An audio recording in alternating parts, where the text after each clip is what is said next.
शभमेकं सर्वात् प्रदवा चतुष्टद सांगलम पुरुष एवेदगं सर्वं यद्भूतं यच्च भाव्यं उतामृतत्वशेषान् यदन्नेनातिरहते एतावानस्य महिमात् जायाञ्च पुरुषः पादस्य विश्वाभूता नेत्रपादस्यामृतं देवे त्रिपादोऽर्ध उदयत् पुरुषः पादस्येह भवत् पुनः ततव्यक्वं वृक्लामत्सा सनानसने अभि ततव्यराट जायत विराज अधिपुरुषः सजात अत्यरिश्च तपश्च भूमिमथ पुरः तस्मात्तज्ञाः संभ्रतं प्रगदाज्यं पाशस्ताञ्चक्रे वायव्यानारण्य ग्राम्याश्च श्री सद्गुरु चरण कमलेभ्यो नमो नमः।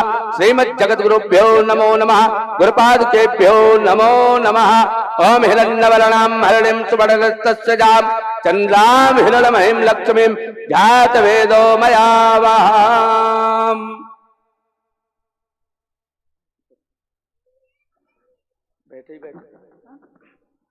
हरि ओम ओम चंद्रमा मनसो जात सक्षो सूर्यो अजायत श्रोत्रात् वायुश्च प्राणश्च मुखात् अग्निरजायत यदपि गुंहवे प्रजननं मे अस्तु दशवेल गुं सर्वगण गुं सुस्तये आत्मसनि प्रजा सनि पशु सनि लोक सन्नभय सनि अग्निं प्रजां बहुलां मे करोत्पन्नं पयोरेतो असमासुदत्तो कजले गर्भ संभूतं करपूर्णे प्रतिव्रतम् आरार्तिक्यं कुरुमे पश्चिमे वरदो भवः आरार्तिक्यं समर्पयामि। बोलिए जगत गुरु रामानंदाचार्य भगवान के। ऐसे बोल रहे हो जैसे बिलासपुर के अस्पताल से छूट के आए हो। जरा थोड़ी ताकत लगा के बोलो। इतने जन समूह है और इसके बाद भी महाराज श्री के कान तक आवाज नहीं। ऐसी आवाज दो कि चित्रकूट धाम तक की आवाज पहुंचे। बोलिए जगत गुरु रामानंदाचार्य भगवान की, सदगुरुदेव भगवान की, कामतानाथ भगवान की, नरसिंह देव भगवान की, यज्ञ नारायण भगवान की। नमः पार्वती पते हर हर महा।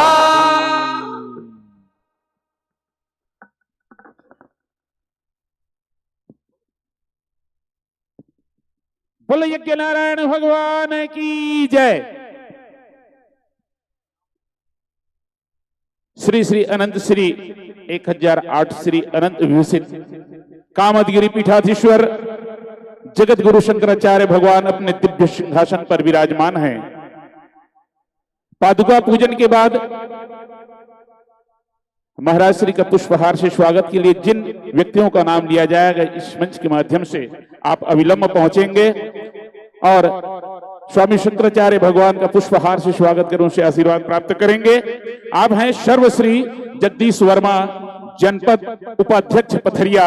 आप हैं दीपक तिवारी, केसरी तिवारी, धरसीवा विधायक पीए, घनश्याम वर्मा जागेश्वरी जिला पंचायत सदस्य, टीकाराम राजपूत, डॉक्टर गोविंद सिंह राजपूत बिलासपुर, बलराम सिंह राजपूत पेंड्री, योगेश वर्मा पेंड्री, नील कुमार वर्मा, वेदराम यादव, शंभू यादव, महेश वर्मा पेंड्री, अशोक यादव, कैलाश यादव, सनत निषाद, सहसराम पेंड्री, आनंद निषाद, कृष्णा वर्मा, रामाधार वर्मा, शेवाराम यादव, नंद कुमार निषाद, राजेंद्र निर्मलकर, अंगद वर्मा, परदेशी यादव, पवन वर्मा, रोशन यादव, अभय राम साहू, लेदूराम यादव, बहुपराम ध्रुव, केशव राम ध्रुव, नारायण वर्मा, संतोष वर्मा किरणा, मालिक राम, रोशन यादव, सोहन जैतपुरी, दीनदयाल वर्मा जी,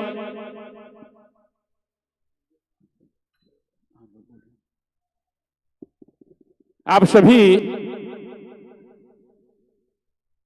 अविलंब यहां तक पहुंचकर महामाया में जो अपना सेवा प्रदान कर रहे हैं, भोजनालय में सेवा प्रदान कर रहे हैं, यज्ञ नारायण में सेवा प्रदान कर रहे हैं, सभी कार्यकर्ताओं का नाम लिखा गया है, लिया भी गया है। आप अविलंब में यहां तक पहुंचकर भगवान शंकराचार्य का पुष्पहार से स्वागत कर आप उनसे आशीर्वाद प्राप्त करेंगे।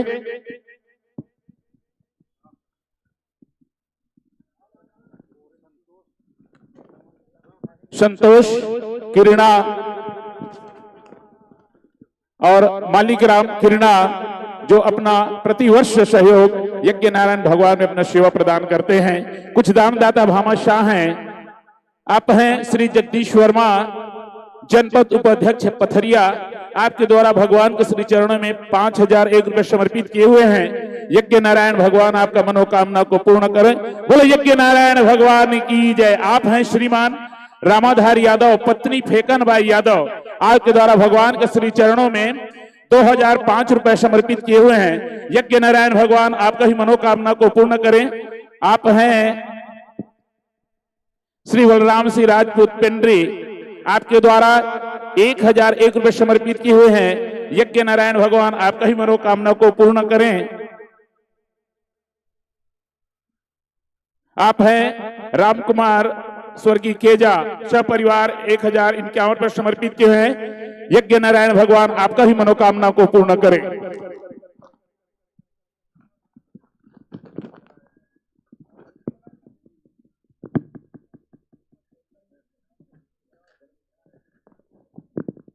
आप हैं भाई संजय ठेकेदार जेवरा। आपसे निवेदन है कि आप भी मंच तक पहुंचकर पुष्पहार से स्वागत कर स्वामी शंकराचार्य से आशीर्वाद प्राप्त करेंगे। आप हैं योगेश वर्मा पेंड्री। आपके द्वारा भगवान यज्ञ नारायण के श्री चरणों में 520 रुपए समर्पित किए हुए हैं। यज्ञ नारायण भगवान आपका ही मनोकामना को पूर्ण करें। जो भी दानदाता भामाशाह भगवान यज्ञ नारायण के श्री चरणों में अपना धन रूपी लक्ष्मी समर्पित करना चाहते हैं, आप समर्पित कर सकते हैं। अपना नाम का उद्घोष करा सकते हैं। यज्ञ नारायण भगवान की सानिध्य में हो रहा ये राम कथा का आज श्रेष्ठतम दिवस संपन्नता की ओर अग्रसर है। इसलिए आप सभी भाई बहन, ग्रामवासी, क्षेत्रवासी, हमारे सभी चित परिचित चेहरे रहते हैं, सभी को मल्यार्पण के लिए नहीं बुला सकते। इसलिए आपसे क्षमा है, नमन है, वंदन है, आप सबको प्रणाम है। आप जो हमें भगवान यज्ञ नारायण के आपको दर्शन और आपका दर्शन भगवान यज्ञ नारायण के माध्यम से आपका, यही हमारे लिए गौरवान्वित है। जो आप हमें हर वर्ष अपनी सहयोग प्रदान करते हैं कथा श्रवणपान के रूप में, इसलिए आप सबका बहुत बहुत आभार, बहुत बहुत वंदन, आप सबको प्रणाम।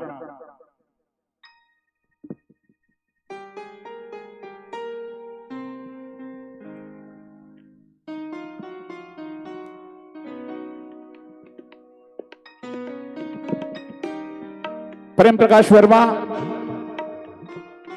ग्राम पंचायत जोता, आप भी आए और महाराज श्री का पुष्पहार से स्वागत करें। आप हैं भाई सनत निषाद। आपके द्वारा भगवान को श्री चरणों में 500 रुपए समर्पित किए हुए हैं। यज्ञ नारायण भगवान आपका भी मनोकामना को पूर्ण करें।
बोलो यज्ञ नारायण भगवान की जय। आइए हम और आप चलें कथा की ओर।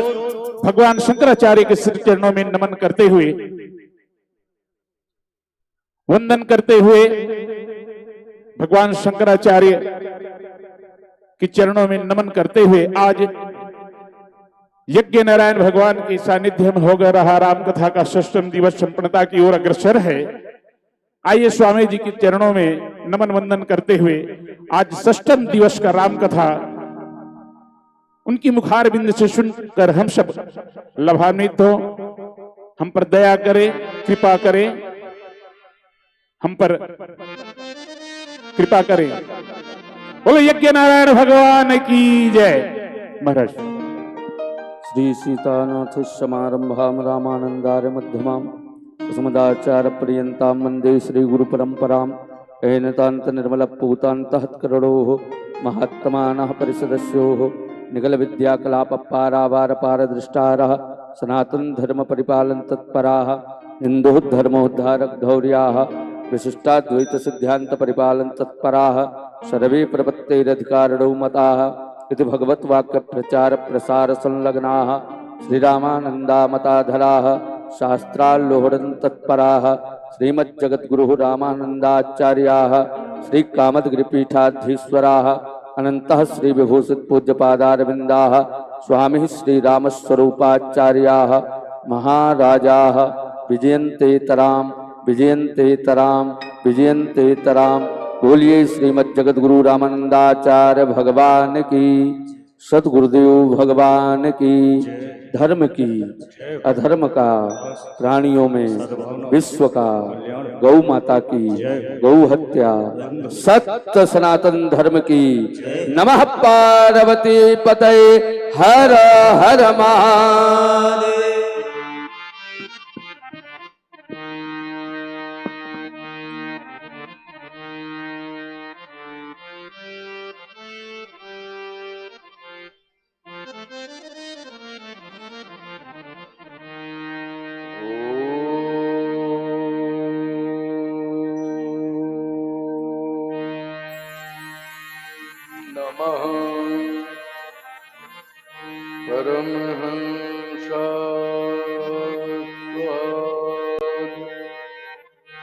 चरण कमल चिन्मकरन्दाय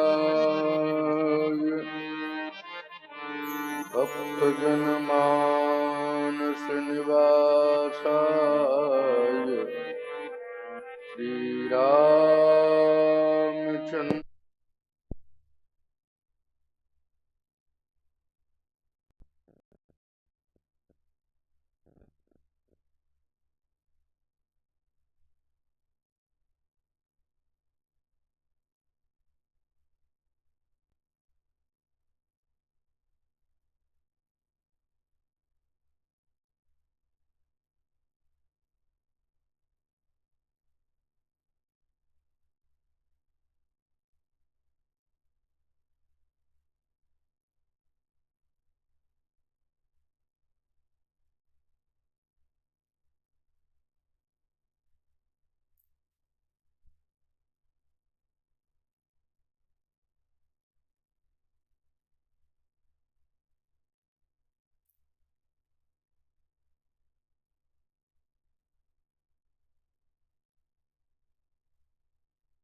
वाराणसीपुरपतिं भज विश्वनाथं दक्षिणे लक्ष्मणो यस्य वामे च जनकात्मजा पुरतो मारुतिर्यस्य तं वन्दे रघुनन्दनं सीतानाथसमारम्भां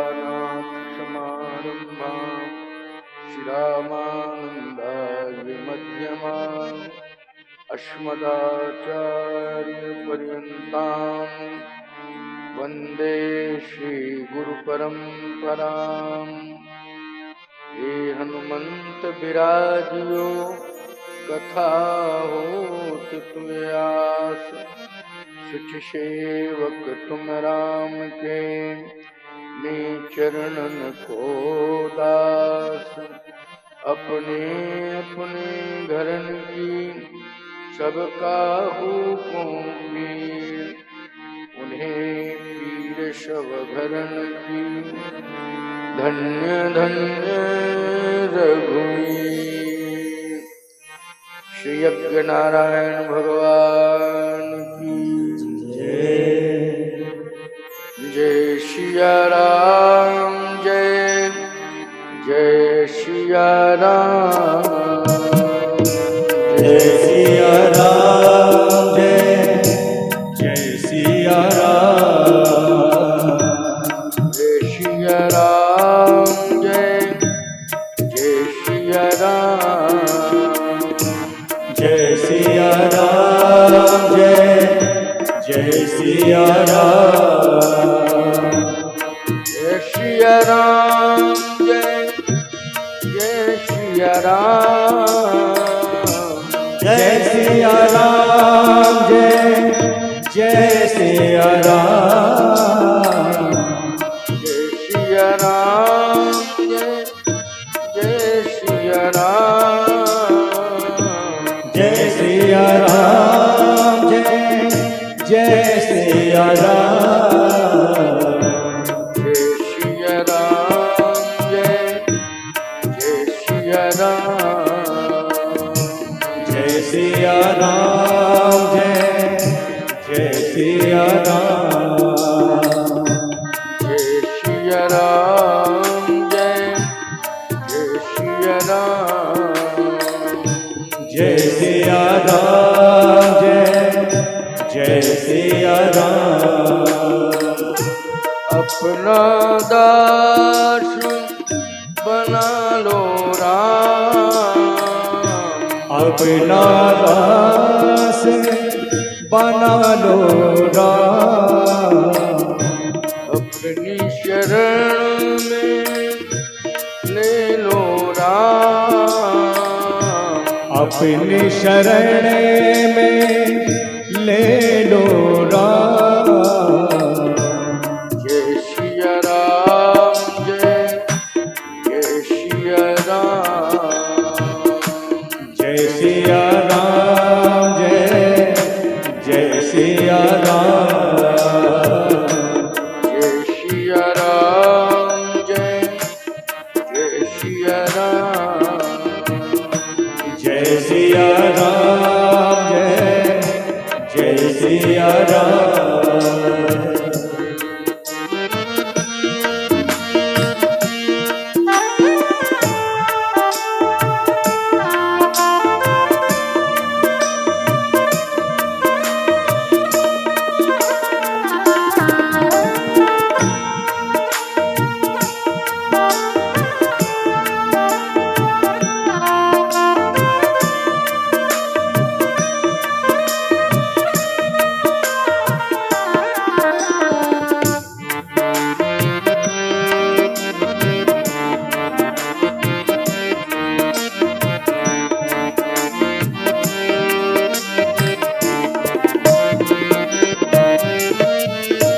संकट मोचन कृपा निधान, संकट मोचन कृपा निधान, मुझे सहारा तेरा राम, मुझे सहारा तेरा राम, जय सिया राम, जय जय सिया राम, जय सिया राम, जय जय सिया राम,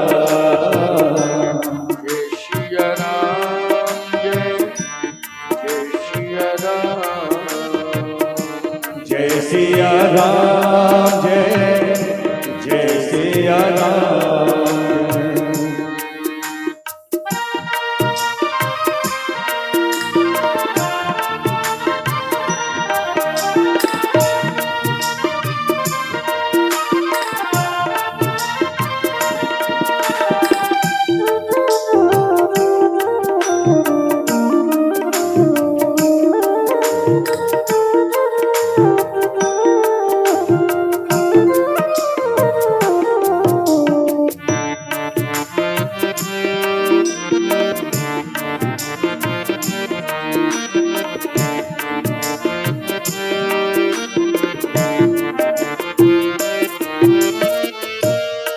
जय विपत्ति हरण हनुमान। जय जय विपत्ति हरण हनुमान। जय जय कुमति हरण हनुमान। जय जय कुमति हरण हनुमान। जय सिया राम जय सिया राम। जय सिया राम जय सिया राम। सिया राम जय सिया राम। जय सिया राम जय सिया राम। जय सिया राम जय सिया राम। श्री सच्चिदानंद भगवान की जय कामदानाथ भगवान की जय जगन्नाथ भगवान की जय काशी विश्वनाथ भगवान की जय सद्गुरुदेव भगवान की जय यज्ञ नारायण भगवान की जय श्रीमद् गोस्वामी तुलसीदास जी महाराज की जय श्री रामचरितमानस ग्रंथ की जय सभी ग्रंथों की जय सभी संतों की जय समस्त तीर्थों की जय जय जय सीताराम।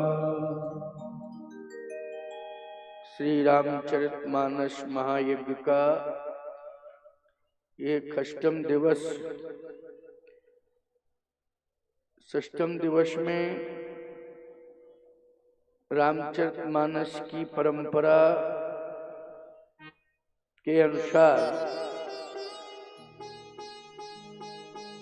हम लोग आज अरण्य कांड और किष्किंधा कांड इन दो कांडों में प्रवेश करेंगे।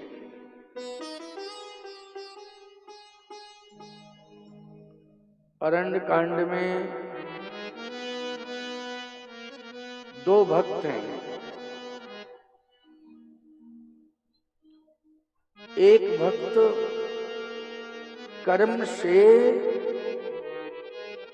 मोक्ष प्राप्त करता है।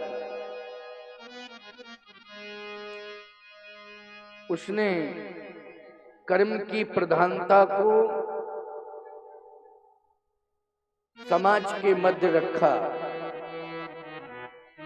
भगवत गीता का सिद्धांत भी कर्म की ओर प्रेरित करता है। कर्मण्येवाधिकारस्ते मा फलेषु कदाचन। भगवान कहते हैं कि कर्म जीव को करना चाहिए, फल की इच्छा नहीं रखनी चाहिए। फल मैं स्वयं दूंगा।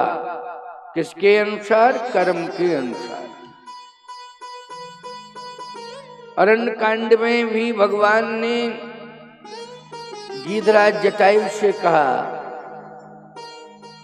कि कर्म आपने ऐसा किया है कि आज मैं आपको अपना धाम दे रहा हूं।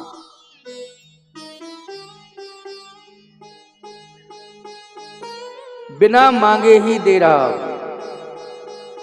मैं एक बात कहता चला आ रहा हूं, हमेशा से मैंने ये बात कही कि भगवान से कभी मांगना नहीं चाहिए। भगवान से क्यों मांग रहे हो तुम? भगवान तो सब जानता है ना, तुम्हें क्या जरूरत है? तो भगवान से मांगने की क्या जरूरत है? जो नहीं जानते हैं उनसे मांगो, जो नहीं समझ पा रहे हो उनसे मांगो। बोलो भाई। लेकिन जो समझते हैं उनके सामने समझदारी मत दिखाओ। भगवान सब जानते हैं कि तुम्हारे मन में क्या है, तुम्हें क्या चाहिए, ये भगवान पहले से ही जानते हैं। कभी भी सेवक को स्वामी से कुछ मांगना नहीं चाहिए। और सच्चा स्वामी वही है जो सेवक के मन की बात को समझ ले कि सेवक का मन क्या है, ये चाह क्या रहा है? सेवक शिशु की तरह होता है और परमात्मा माँ की तरह होता है। माँ शिशु के मन की बात को समझ लेती है कि ये क्या चाह रहा है। ऐसे ही परमात्मा जीव के मन की बात को समझ लेता है कि ये क्या चाह रहा है। करहूं सदा की रखवारी, करहूं सदा की रखवारी, करहूं सदा रखवारी, करहूं सदा की रखवारी। जिम बालक महतारी, जिम बालक महतारी, जिम बालक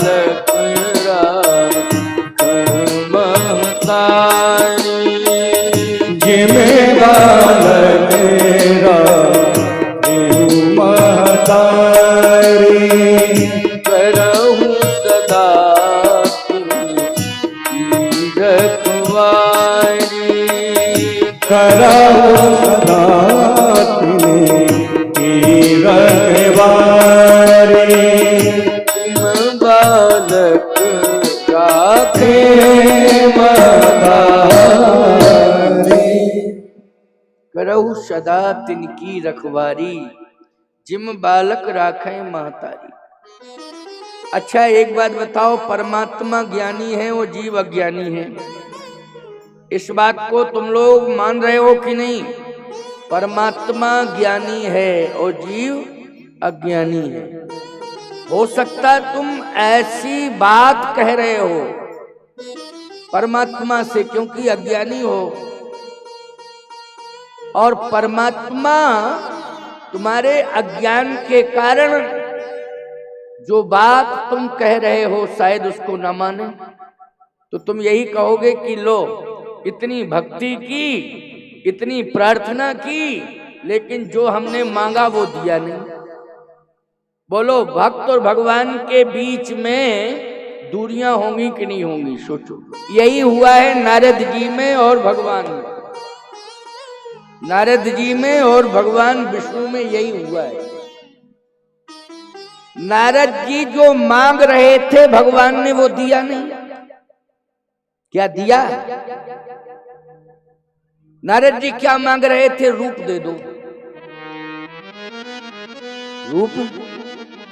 कैसा रूप? बोले जैसा आपका है वैसा दे दो, आप अपना ही दे दो, मानी सुंदर। आप अपना रूप मुझे दे दो। भगवान ने कहा भांग कब से खाने लगे हो तुम ये बताओ? तुम क्या भांग खाने लगे हो नारद? मैंने अपना रूप तुम्हें पहले ही दे दिया है। अच्छा एक बात बताओ, नारद जी संत हैं, आप मुझे देख रहे हो मैं संत हूं, भगवान ने अपना रूप मुझे पहले ही दे दिया कि नहीं दे दिया? बोलो ये किसका रूप लेकर के बैठा हूं मैं? जल्दी बोलो। भगवान का रूप। ये चंदन भगवान का रूप है, ये माला, ये वस्त्र, बोलो ये भगवान का रूप है कि नहीं? भगवान ने कहा मैंने पहले ही तुम्हें अपना रूप दे दिया है। इसलिए हमारे यहां साधुओं की परंपरा में एक कहावत है, बोले ये भेष, कोई पूछे ये भेष तो हम कहेंगे भगवान का है। पूछने वाला हमसे प्रश्न करेगा, टकसाल की भाषा बता रहा हूं, यदि कोई साधु मिल जाए, संत मिल जाए, कहीं ये कह दे ये भेष, तो मैं कहूंगा ये भगवान का है। ये नहीं कहूंगा ये मेरा है। ये किसका है? भगवान का है। भगवान का भेष में धारण किए। तो भगवान ने कहा कि ये भेष क्यों मांग रहे हो, ये रूप क्यों मांग रहे हो, मैं पहले ही दे चुका हूं अपना रूप। जब पहले दे चुका हूं तो फिर तुम दोबारा क्यों मांग रहे हो? क्या भांग वांग खा के आए हो? नारद जी ने कहा नहीं नहीं नहीं नहीं नहीं, मैं बिल्कुल होश हवास में कह रहा हूं, आप अपना रूप मुझे दे दो।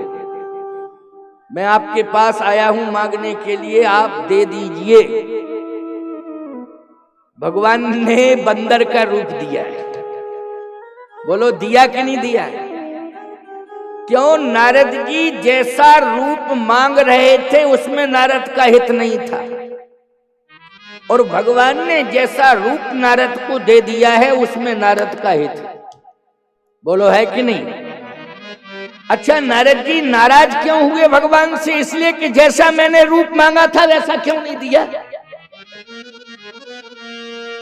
जैसा मैंने मांगा था वैसा देना चाहिए था, लेकिन क्यों नहीं दिया? बोलो क्रोध आया नारद जी को कि नहीं आया? सही बताना, जरा प्रसंग को सुनते जाओ। भगवान पर कभी संत को क्रोध नहीं करना चाहिए। भगवान पर कभी किसी भक्त को क्रोध नहीं करना चाहिए। अपने से बड़ों पर कभी क्रोध नहीं करना चाहिए। हमारी बात से सहमत हो कि नहीं हो? सभी लोगों ने कहा तुम भी सहमत हो कि नहीं? बहू को सास पर क्रोध नहीं करना चाहिए। अब सब ऐसी बैठी हैं। अभी कह रही थी, ठीक कह रहे आप, अब हमने जब ये बात कह दी तो ऐसी हो गई, सीधी बिल्कुल एकदम। मतलब निश्चित है कि सास बहू में खटर पटर है। ये 80% समस्या है, 80%। ये मैं वैसी बात नहीं कर रहा हूं कि आपको थोड़ा मुस्कुराने के लिए, हंसने वसने के लिए कह रहा हूं, ना ना ना, मेरा ये। अच्छा एक बात बताओ, तुमको फालतू में हंसा के हम क्या करेंगे? तुम मुझे क्या दे दोगे ये बताओ, हैं? नहीं नहीं नहीं, मुझे केवल तुमसे श्रद्धा चाहिए और कुछ नहीं चाहिए। समझ लेना इस बात, कुछ भी नहीं चाहिए, श्रद्धा चाहिए। और हम चाहते हैं कि श्रद्धा ही संत और भगवंत के प्रति तुम्हारे मन में बनी रहे। श्रद्धा। आप कहो महाराज हम आपके चरणों में जब श्रद्धान्वित होकर के प्रणाम करते हैं तो कुछ मुद्राएं भी तो देते हैं दक्षिणा के रूप में, भेंट। ये जो तुम देते हो ना, ये अपने कल्याण के लिए देते हो, इसलिए देते हो अपने कल्याण के लिए, क्योंकि संत के हाथ में जो भी आता है, चाहे द्रव्य हो और चाहे वस्तु हो, संत जो है जहां भी मठ मंदिर प्रतिष्ठान धार्मिक चल रहे हैं उनके संचालन में और भगवत सेवा गौ सेवा में समर्पित कर देता है। तुदीय वस्तु गोविंदम तुभ्यमेव समर्पये। अब बताइए भाई, मैं केवल श्रद्धा देखता हूं, सही बात कह रहा हूं कि आज पुत्र जो है पिता से क्रोध कर रहा है। पिता नहीं कर रहा है पुत्र पर क्रोध, पुत्र जो है पिता पर क्रोध कर रहा है। सास बहू पर क्रोध कर रही है। कमजोर गुरु पड़ गया तो चेला भी इठ रहा है। अगर गुरु कमजोर है तो, और सहजोर है तो 1 मिनट में निकाल के बाहर कर देता। ये तू मेरे सामने आंखें दिखाने के लिए चला आया, लेकिन गुरु अगर कमजोर है बिल्कुल शरीर से और असमर्थ हो गया तो। इसलिए ध्यान से मेरी बात को सुन लेना। पिता मजबूर है, क्योंकि कहां जाए वो, घर में ही रहना पड़ेगा उसे। सास मजबूर है, कहां जाएगी, उसको घर में ही रहना पड़ेगा, इसलिए सहना पड़ेगा। लेकिन नहीं, ये क्रोध जो है परमात्मा को स्वीकार नहीं है। यानी यदि आप अनावश्यक रूप से क्रोध कर रहे हैं, उस क्रोध से अपने बुजुर्गों को दुखी कर रहे हैं, परेशान कर रहे हैं, तो परमात्मा के कोप भाजन बन रहे हैं। भगवान इससे नाराज हो रहा है। और भगवान की नाराजगी याद रखना आपको सुखी नहीं कर पाएगी। भगवान की नाराजगी से आप कभी सुखी नहीं रह पाएंगे, चाहे जितनी कोशिश कर लेना। परमात्मा की नाराजगी हो गई, कोप भाजन बन गए, तो न ब्रह्मा तुम्हारी मदद कर पाएंगे और न इंद्र तुम्हारी मदद कर पाएगा। याद रखना, ब्रह्मा का मतलब यह है कि चाहे जितना सामर्थ्यवान व्यक्ति हो, तुम्हारी मदद नहीं कर पाएगा वो, क्योंकि परमात्मा का कोप, उससे कोई बच नहीं सकता है। इसलिए परमात्मा की कृपा बरसती रहे और साधु संतों का आशीर्वाद मिलता रहे और बुजुर्गों की दुआएं हमें मिलती रहे, बस यही कामना रखनी चाहिए। ये जीवन थोड़े समय का है, ज्यादा समय का नहीं है, थोड़े समय का जीवन है। एक बात आपको बतावें, जो बूढ़े 4 बजे जगते चले आए हैं, आज उनमें शक्ति है सहने की, सर्दी सह लेते हैं, गर्मी सह लेते हैं, बरसात सह लेते हैं। लेकिन आज के नौजवान जो 7 बजे 8 बजे सो के उठ रहे हैं, चाहे बहू हो चाहे बेटा हो, ईमानदारी के साथ बताओ, उनको शक्ति नहीं मिल पा रही है। न तो खाद्य वस्तुओं से शक्ति मिल रही है और न ही ब्रह्म मुहूर्त से उन्हें कोई शक्ति मिल पा रही है, दोनों से गए। क्योंकि जो खा रहे हो उनमें जहर मिला हुआ है। बोलो मिला है कि नहीं मिला है? लेकिन वो स्लो पॉइजन है। क्या है? बहुत स्लो है। ये सब्जी अगर इसमें किसी ने खाद डाल दिया है, जहरीला खाद, देसी जैविक खाद की बात मैं नहीं कर रहा हूं, जैविक खाद अलग है, वो तो बहुत ही महत्वपूर्ण होता है। लेकिन आजकल ज्यादा फसल लेने के चक्कर में ईमानदारी के साथ बताओ, बोलो जहरीला खाद डाल रहे हो कि नहीं डाल रहे हो? जहरीला खाद डाल रहे हो। इसलिए अभी अभी एक घटना ऐसी आई है, 19 हाथी मर गए हैं, कोदो खा के मर गए और कुछ पागल हो गए हैं। सरकार से जवाब लिया जा रहा है, ये कोदो था ना, किसान ने बोया, उसमें कोई जहरीला खाद डाला, वो हाथी खा गए, जंगली मर गए और कुछ पागल हो गए हैं। बांधवगढ़ के जंगल से निकल के गांव गांव जा रहे हैं, कितने लोग मार रहे हैं, मर रहे हैं, पकड़ा जा रहा है उनको। कारण क्या है बोलो?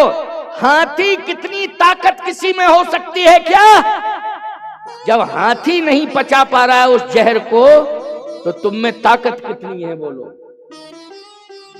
इसलिए मैं एक ही बात कहना चाहता हूं, अगर तुम ब्रह्म मुहूर्त में जाग जाओगे तो रोग प्रतिरोधक क्षमता तुम्हारी बढ़ जाएगी, हर प्रकार का खाद्यान्न बर्दाश्त कर लोगे और स्वस्थ रह जाओ। रोग प्रतिरोधक क्षमता तुम्हारी बढ़ेगी। किससे? ब्रह्म मुहूर्त से बढ़ेगी। ब्रह्म मुहूर्त से, ब्रह्म मुहूर्त की जो वायु निकलती है उसमें औषधीय गुण होते हैं, उसमें 100 रोगों को नष्ट करने की ताकत है। किसमें? जो ब्रह्म मुहूर्त की हवा, वायु, ब्रह्म वेला निकलने के बाद उस हवा का स्वभाव गुण बदल जाता है, फिर वो क्षमता उसमें नहीं रहती है। समझ रहे हो ना? वो क्षमता उसमें नहीं रहती है। अच्छा एक बात बताओ, उगता हुआ सूर्य और मध्यकाल का सूर्य और अस्त होने वाला सूर्य, बोलो तीनों में अंतर आ जाता है कि नहीं आ जाता है? सूर्य एक है, लेकिन समय बदलने से शक्ति में अंतर आता है कि नहीं आता है? शक्ति में अंतर आता है। उगते हुए सूर्य की उष्मा लोगे शक्ति बढ़ती है, और मध्य के सूर्य को तुम सह नहीं पाओगे बोलो, और ज्यादा अगर गर्मी सह लोगे तो अंदर नुकसान पहुंच जाएगा। बोलो पहुंच जाएगा कि नहीं पहुंच जाएगा? इसलिए मैं कहना चाहता हूं कि आज बूढ़ों में जितनी ताकत है उतनी नौजवानों में ताकत नहीं है। जितनी समझदारी और जितनी श्रद्धा और भक्ति, जितनी मर्यादा वृद्धों में देखने को मिल रही है, नौजवानों में वो मर्यादा देखने को नहीं मिल रही है। भले ही वो शिक्षा की क्रांति में बहुत आगे बढ़ गए हों, शिक्षा तो बढ़ी है लेकिन संस्कार घट गया है प्यारे, संस्कार बहुत पीछे चला गया है। शिक्षा बहुत बढ़ गई है। मैं कहता हूं तुम्हारे गांव में मकान की ऊंचाई बहुत हो गई है लेकिन चरित्र तुम्हारा नीचे गिर गया है प्यारे, चरित्र रसातल में चला गया है। हवेलियां बढ़ गई हैं, ऊंचाई गांव गांव में देखो 4-4, 5-5 मंजिल की बिल्डिंगें तैयार हो गई हैं। शहरों में चले जाओ तो गगनचुंबी इमारतें खड़ी हो गई हैं, लेकिन बोलो कैरेक्टर नीचे चला गया कि नहीं चला गया? चरित्र नीचे चला गया है। नैसर्गिक जो सौंदर्य था वो नष्ट होता जा रहा है, लेकिन कृत्रिम पाउडर पता नहीं कौन कौन सी क्रीमें लगा करके खूबसूरती बढ़ा रहे हो। बोलो बढ़ा रहे हो कि नहीं? कृत्रिम जो है सौंदर्य तैयार कर रहे हो, जो नैसर्गिक सौंदर्य था वो तो समाप्त हो गया है। बोलो हो गया समाप्त कि नहीं हो गया? क्यों? इसलिए क्योंकि ब्रह्म मुहूर्त से हमारा संबंध दूर हो गया। 2 महीने का समय कोई मुझे दे दे और तीसरे महीने में मुझसे बात कर ले। छत्तीसगढ़ में नहीं मिलूंगा तो कहीं ना कहीं मिल ही जाऊंगा। मेरा तो प्रतिदिन का रिकॉर्ड मालूम रहता कहाँ है स्वामी जी। बोलो अपडेट जानकारी मिलती रहती है कि नहीं? 2 महीने मुझे ब्रह्म मुहूर्त दे दो तुम, और फिर डॉक्टर के यहां जाकर के अपनी हेल्थ चेक कराना, और चेहरा 2 महीने बाद देखना, और अपने शरीर को चेक करा लेना। 2 महीने चाहे बेटी हो, बहू हो, चाहे बेटा हो, चाहे नाती पोता कोई भी हो, ब्रह्म मुहूर्त में अगर 2 महीने जाग जावे लगातार तो बीमारी भी भाग जाएगी और सौंदर्य भी बढ़ जाएगा। ये मैं चैलेंज से कह रहा हूं। 2 महीने मुझे दे दो, मैं गारंटी से कह रहा हूं तीसरे महीने मुझसे बात कर लेना। ये तो तुम्हारे हाथ की बात है, तुम्हारे बस की बात है। बोलो भाई, इसके लिए तुम्हें छत्तीसगढ़ सरकार से परमिशन नहीं लेना पड़ेगा। इसके लिए तुम्हें किसी अदालत में जाकर के परमिशन नहीं लेना है, तुम्हें भारत सरकार के द्वारा परमिशन नहीं लेना है। बोलो लेना है क्या? ये तुम्हारे हाथ में है, तुम्हारे बस में है। बोलो है कि नहीं तुम्हारे हाथ में और बस में? न इसमें कोई जाति बंधन है, न इसमें कानूनी कोई बंधन है, न इसमें कोई पारिवारिक बंधन है। ये तुम्हारे मन की बात है। बोलो किसकी बात है? मन की बात है। इसलिए मैं कहना चाहता हूं कि थोड़ा सा परिवर्तन कर लो। क्यों जो है परेशान हो रहे हो बीमारियों से? क्यों परेशान हो रहे हो अपनी गलत आदतों से? क्यों परेशान हो रहे हो अपनी जिंदगी से? थोड़ा परिवर्तन कर लो, परिवर्तन कर लो। नारद जी जैसा महात्मा एक और आप देखें, अधम पक्षी जटायु अरण्य कांड का, और एक नारद जी उच्च कोटि के महात्मा। मैं दोनों महात्माओं की, दोनों महाभागवतों की बात कर रहा हूं आपके सामने, सुनते जाइए। लेकिन प्यारे, एक महात्मा नारद को मांगने पर कुछ नहीं मिला, और एक जटायु ने कुछ भी नहीं मांगा, सब कुछ भी नहीं मांगे मिल गया। अब तुलना करो, कहाँ महात्मा नारद और कहाँ जटायु, बोलो भाई, कहाँ महात्मा नारद और कहाँ जटायु, बहुत अंतर है। बोलो अंतर है कि नहीं? एक गीधा आ जाए, गीधा समझते हो? छत्तीसगढ़ में क्या कहते हैं? गीध बोलते ना। चलो गीध, हम गीधा कह रहे हैं। एक गांव का नाम है गीधा, क्यों है ना? कहां पर है? यहीं कहीं है। अच्छा अच्छा अच्छा, छत्तीसगढ़ में ही तो है उस गीधा। गीध, गीध आ जाए और मैं खड़ा हो जाऊं गीध के बगल में, अच्छा बोलो किसे दंडवत करोगे? प्रणाम किसे करोगे? महात्मा भेष को करोगे कि नहीं करोगे? जल्दी बोलो। क्या गीध को करोगे? भागोगे देख के, भागोगे। गीध किसी के मकान के ऊपर बैठ जाए तो सत्यनारायण की कथा करवाते हो तुरंत। क्यों भाई? पंडित जी के पास जाते हो, महाराज आज सत्यनारायण की कथा कर दो। क्यों? बोले गीध बैठ गया। बोले हमारी छत के ऊपर, हमारे स्लेब के ऊपर, हमारी अटारी के ऊपर, मकान के ऊपर कौन बैठ गया? बोले गीध बैठ गया है। बोलो कराते हो सत्यनारायण की कथा कि नहीं? लेकिन हम तुम्हारे दरवाजे पर खड़े हो जाएं तो सत्यनारायण की कथा कराओगे? कि एक बाबा आया था, खड़ा हो गया, सत्यनारायण की कथा कराओ। बाबा से ही कहोगे कि महाराज आप कथा क्या, स्वयं सत्यनारायण भगवान आ गए हैं हमारे दरवाजे पर संत को देख के। कौन आ गए हैं? सत्यनारायण भगवान आ गए हैं। बोलो यही समझोगे कि नहीं? कथा कराने की क्या जरूरत है जब सत्य ही नारायण आ गए? बहुत अंतर है। लेकिन प्यारे अंतर क्यों आया, कारण क्या है? अब सुन लीजिए।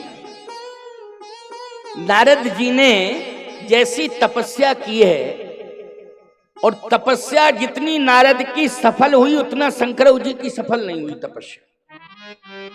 जबकि तपस्या भगवान शंकर ने की है, बहुत बड़ी तपस्या की है, लेकिन जब रिजल्ट आउट हुआ तो नारद जी पास हो गए। नंबर तपस्या में शंकर जी को कम मिले, नारद जी को ज्यादा मिल गए। यानी पास तो दोनों हुए, ऐसी बात नहीं है, ऐसा नहीं है कि कोई फेल हुआ है, पास दोनों हुए हैं। लेकिन तुलना अगर की जाए तो शंकर जी में नारद जी में बहुत अंतर है। अच्छा सही बताओ, गांव गांव में शंकर जी के मंदिर मिलते हैं कि नहीं? नारद जी का एको मंदिर बता दो, बताओ जरा। और कोई इधर उधर की बात करता है, एक दूसरे में अलग अलग होने की, तो कहता गांव का नारद आ गया। बदनाम और करते हैं नारद जी को, क्यों कहते ही नहीं? ये गांव का नारद है। मतलब सीधी सी बात, इधर की बात उधर, उधर की बात उधर, उधर की इधर, इधर की उधर। नहीं नहीं नहीं, मंत्रा है ऐसी, नारद नहीं है। नारद तो उच्च कोटि का साधु है, उच्च कोटि के संत हैं नारद जी, साधारण नहीं है। नारद कैसी भक्ति, नारद भक्ति सूत्र एक बना है, उसमें भक्ति की बड़ी व्याख्या की गई है। नारद जी जैसी कोई भक्ति कर नहीं पाया, और नारद जी जैसी कोई भक्ति की व्याख्या नहीं कर पाया, ऐसे नारद जी हैं। लेकिन अब आप देखिए कि नारद जी गए बद्रीनाथ, और बद्रीनाथ में नारद जी गए तो वहां गंगा के तट पर एक गुफा देखी, और उस गुफा में नारद जी प्रवेश कर गए। बोले इससे अच्छी गुफा हमें संसार में कहीं मिली नहीं, जैसी बद्रीनाथ में मिली। अभी हमारी कथा थी बद्रीनाथ में, तो बद्रीनाथ में मेरी कथा हुई प्यारे, तो मैंने वहां पर नारद जी ने जिस गुफा में तपस्या की वो गुफा का दर्शन किया। व्यास जी ने जिस गुफा में तपस्या की उस गुफा का भी मैंने दर्शन किया। वहां गुफाएं बहुत हैं, बड़ा आनंद आया, बहुत ही आनंद आया। जब लौटे तो एक पहाड़ गिर गया, तो फंसे रहे 28 घंटे, पहाड़ ही गिर गया। मैंने कहा चलो कोई बात नहीं है, आनंद ले रहे हैं, बद्री विशाल के क्षेत्र में कम से कम रुकने का और अवसर मिल गया, आनंद, कोई बात नहीं। पहाड़ हटा वटा वहां हटाया जाता है, गिर जाते पहाड़ तो हटाए जाते, लेकिन प्रकृति से आच्छादित वो देवभूमि है बद्री विशाल की, बहुत ही आनंद आता है। नारद जी इसका मन लग गया और गुफा के अंदर प्रवेश कर गए और तपस्या शुरू कर दी। हम नारद की तपस्या की बात बता रहे हैं, कितने बड़े तपस्वी हैं कि शंकर जी को नंबर कम मिले, नारद जी को नंबर ज्यादा मिल गए तपस्या में। और बिल्कुल सत्य बात कह रहा हूं, इसमें कोई टिप्पणी नहीं कर सकता है, और कोई टिप्पणी करे तो हम बात करने को तैयार हैं। नारद जी ने जिस समय तपस्या की तो इंद्र को चिंता हो गई। इंद्र ने कहा कि अब मेरा सिंहासन गया, क्योंकि नारद बैठेगा, तपस्या कर रहा है नारद। इंद्र ने अप्सराओं को भेजा। अप्सराओं ने बहुत प्रभावित करने की कोशिश की नारद जी को, लेकिन नारद जी प्रभावित नहीं हुए, नेत्र ही नहीं खुले उनके। वो तो तपस्या में ऐसे लीन हुए कि बाहरी प्रदर्शन का कोई असर ही नहीं हुआ, नेत्र ही नहीं खुले। अब अप्सराएं जो है वापस जाती हैं। इंद्र ने कहा चिंता और बढ़ गई, चिंता और बढ़ गई। कामदेव से कहा कि अब तुम स्वयं जाओ। कामदेव स्वयं आया और काम ने पूरी कोशिश कर ली, लेकिन काम कला कछु मुनहि न व्यापी। कामदेव पराजित हो गया और चरणों में गिर गया। अब आपसे एक बात बताऊं, नारद जी चाहते तो कामदेव को श्राप दे देते। अच्छा, श्राप दे देते तो क्रोध जुड़ जाता साथ में, क्योंकि क्रोध आता है तभी श्राप दी जाती है। लेकिन नारद जी ने काम को श्राप नहीं दिया। इसका मतलब नारद काम से भी बच गए और क्रोध से भी बच गए। काम को भी जीत लिया और क्रोध को भी जीत लिया। बोलो जीत लिया कि नहीं? भाई काम से नाराज हो जाते तो श्राप देते, भस्म हो जाता वो। इसका मतलब है कि नारद जी ने श्राप नहीं दिया, तो नारद काम को भी जीत लिए हैं और क्रोध को भी जीत लिए हैं। अच्छा, शंकर जी ने जब तपस्या की तो कामदेव शंकर जी की तपस्या को भंग करने के लिए आया, लेकिन शिव जी की तपस्या को काम भंग नहीं कर पाया। जैसे ही प्रयास किया, शिव जी ने तीसरा नेत्र खोल दिया और काम वहीं जल के भस्म हो गया। बोलो क्रोध आ गया कि नहीं आ गया?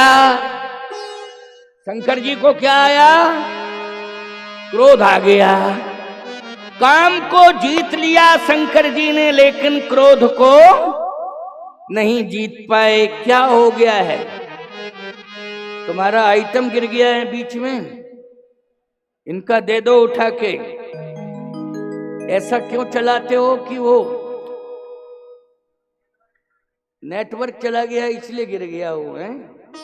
चलो ऐसा मत चलाया करो, नेटवर्क देखा करो। वो तो ये कहो छोटा आइटम था, बड़ा होता तो? भाई छोटा आइटम था, बहुत बड़ा होता भजनदार तो क्या होता? बोलो भाई, हैं? तुम्हारा तो नेटवर्क ही चला गया था, इनका मांडा ही साफ हो जाता। बोलो किसी की खोपड़ी पे गिरता है, मेमोरी चली जाती कि नहीं चली जाती? बोलो भाई, किसी के अगर माइंड पर वजनदार चीज पटक दी जाए तो उसकी मेमोरी चली जाती है। तुम्हारा तो ये 10, 20, 25, 50 हजार का था आइटम, जितने का हुआ हमें क्या पता। लेकिन बोलो दिमाग खराब अगर इनका होता तो एक पूरा खानदान बर्बाद हो जाता कि नहीं है? और हमेशा ये होता कि वो जगत गुरु आए थे, उसी समय दिमाग खराब कर गए, बदनामी हमको मिलती। क्यों मिलती कि नहीं? जगत गुरु आए, दिमाग खराब कर गए, बदनामी हमको मिलती। नहीं नहीं, ऐसा काम मत करना, नेटवर्क देख के ही काम किया करो। आओ, चर्चा कहाँ चल रही थी जरा बताओ? हम भूले उले कुछ नहीं है। हम क्या भूलेंगे? रोज कथा कह रहे हैं। क्या नया सब्जेक्ट उठाया है कोई, या फिर नई कथा हो रही है, या क्या नया मंच है? कई साल तो इस मंच पर हो गए आते आते, और कथा कहते कहते कहते कहते इतने वर्ष हो गए हैं जितने में सरकार रिटायर कर देती है। बोलो भाई, कथा में तो आप भूलेंगे हम क्या? नहीं नहीं, हम परीक्षा करते हैं कि तुम बैठे हो कि सुन भी रहे हो। अच्छा, और सुन रहे हो तो जो प्रसंग में कह रहा हूं वही प्रसंग को तुम सुन रहे हो कि कहीं और दिमाग तुम्हारा चला गया है? नहीं नहीं, सुन रहे हो। अच्छे श्रोता हो, श्रोताओं की तारीफ है। मिथ्या में तारीफ किसी की करता नहीं हूं, लेकिन वास्तविकता देखता हूं तो मैं प्रशंसा करता हूं। तो मैं चर्चा कर रहा था कि शंकर जी को क्या आया, क्रोध आया कि नहीं आया? और जब क्रोध आया तो जारेऊ काम महेश, इतना क्रोध आया कि तीसरा नेत्र खोला और काम को भस्म कर दिया।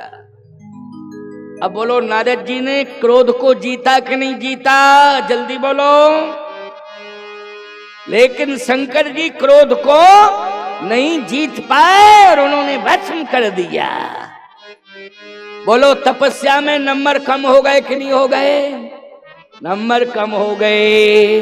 नंबर किसको ज्यादा मिल गए? नंबर नारद जी को ज्यादा मिल गए। अब और सुनिए मेरी बात को। नारद जी ने लोभ को भी जीत लिया तपस्या से। कैसे? नारद जी ने कामदेव से कहा, जाओ इंद्र से कह देना कि मुझे तेरे सिंहासन से कोई लेना देना नहीं है, और निश्चिंत होकर के राज्य करे, सिंहासन पर बैठा रहे, स्वर्गाधिपति बना रहे, हमें स्वर्ग की सत्ता से कोई लेना देना नहीं है। अच्छा बोलो, ये समाचार कामदेव के द्वारा नारद जी ने इंद्र तक पहुंचाया, इसका मतलब है लोभ को भी जीत लिया कि नहीं जीत लिया? जल्दी बोलो। लोभ नहीं आया नारद जी के जीवन में। क्या नहीं आया? लोभ भी नहीं आया, लोभ को भी जीत लिया। तपस्या कितनी अच्छी हो रही है। लेकिन जैसे ही चले तो विश्व मोहिनी के मोह में फंस गए। बोलो भाई, विश्व मोहिनी के मोह में फंस गए। मोह इसलिए रामायण में लिखा है नारद मोह। अच्छा, रामलीला होती है तुम्हारे क्षेत्र में? एक दिन रामलीला में नारद मोह की लीला होती है कि नहीं होती है? रामायण की सूची निकालना, रामायण की सूची में नारद मोह स्पष्ट लिखा है। तो नारद जी ने काम को जीत लिया, क्रोध को जीत लिया और लोभ को जीत लिया, लेकिन मोह को नहीं जीत पाए। बस नंबर कम हो गया। आप कहो महाराज तो शंकर जी ने मोह को जीत लिया, शंकर जी ने काम को जीत लिया, शंकर जी ने लोभ को जीत लिया, लेकिन क्रोध को नहीं जीत पाए। मोह, अच्छा बोलो, सती से कोई मोह नहीं हुआ? सती का त्याग कर दिया कि नहीं कर दिया? बोलो। नहीं तो सती का त्याग नहीं करते, लेकिन सती का त्याग कर दिया है। अगर तूने मेरे स्वामी राम का अपमान किया है तो मैं आज तुझे त्यागता हूं। पत्नी से बोलो मोह होता है कि नहीं होता है? जल्दी बोलो। पत्नी से बहुत मोह होता है। एक सज्जन बाबा बन गए थे, पत्नी से झगड़ के आए तो साधु बन गए। पता नहीं चला, बताया ही नहीं उन्होंने कि हम लड़ झगड़ के आए हैं, बन गए। अब कुछ दिन के बाद, चित्रकूट की बात है, कुछ दिन के बाद उनके गांव के लोग आए। अरे बोले, तुम साधु बन गए हो, तिलक लगा लिया, दाढ़ी रखा ली तुमने, तुम्हें पता नहीं तुम्हारे घर में क्या हो रहा है? बोले क्या हो रहा है? बोले तुम्हारी पत्नी रात दिन रोती है और शरीर एकदम दुबला पतला हो गया है, बड़ी मुश्किल में पानी पीती है, बच्चे लोग जिद करते हैं तो एक आध रोटी या चावल थोड़ा सा खिला देते हैं, लेकिन रात दिन रोती रहती है। तो कहता है मन ही मन तो हम भी रोते हैं, लेकिन क्या करें, बाबा बन गए। अब बोलो क्या फायदा है ऐसा बाबा बनने से, है? बोलो पत्नी से क्रोध करके आया, भागा, लेकिन बाद में बोलो मोह जागृत हो गया कि नहीं हो गया? मोह जागृत हो गया।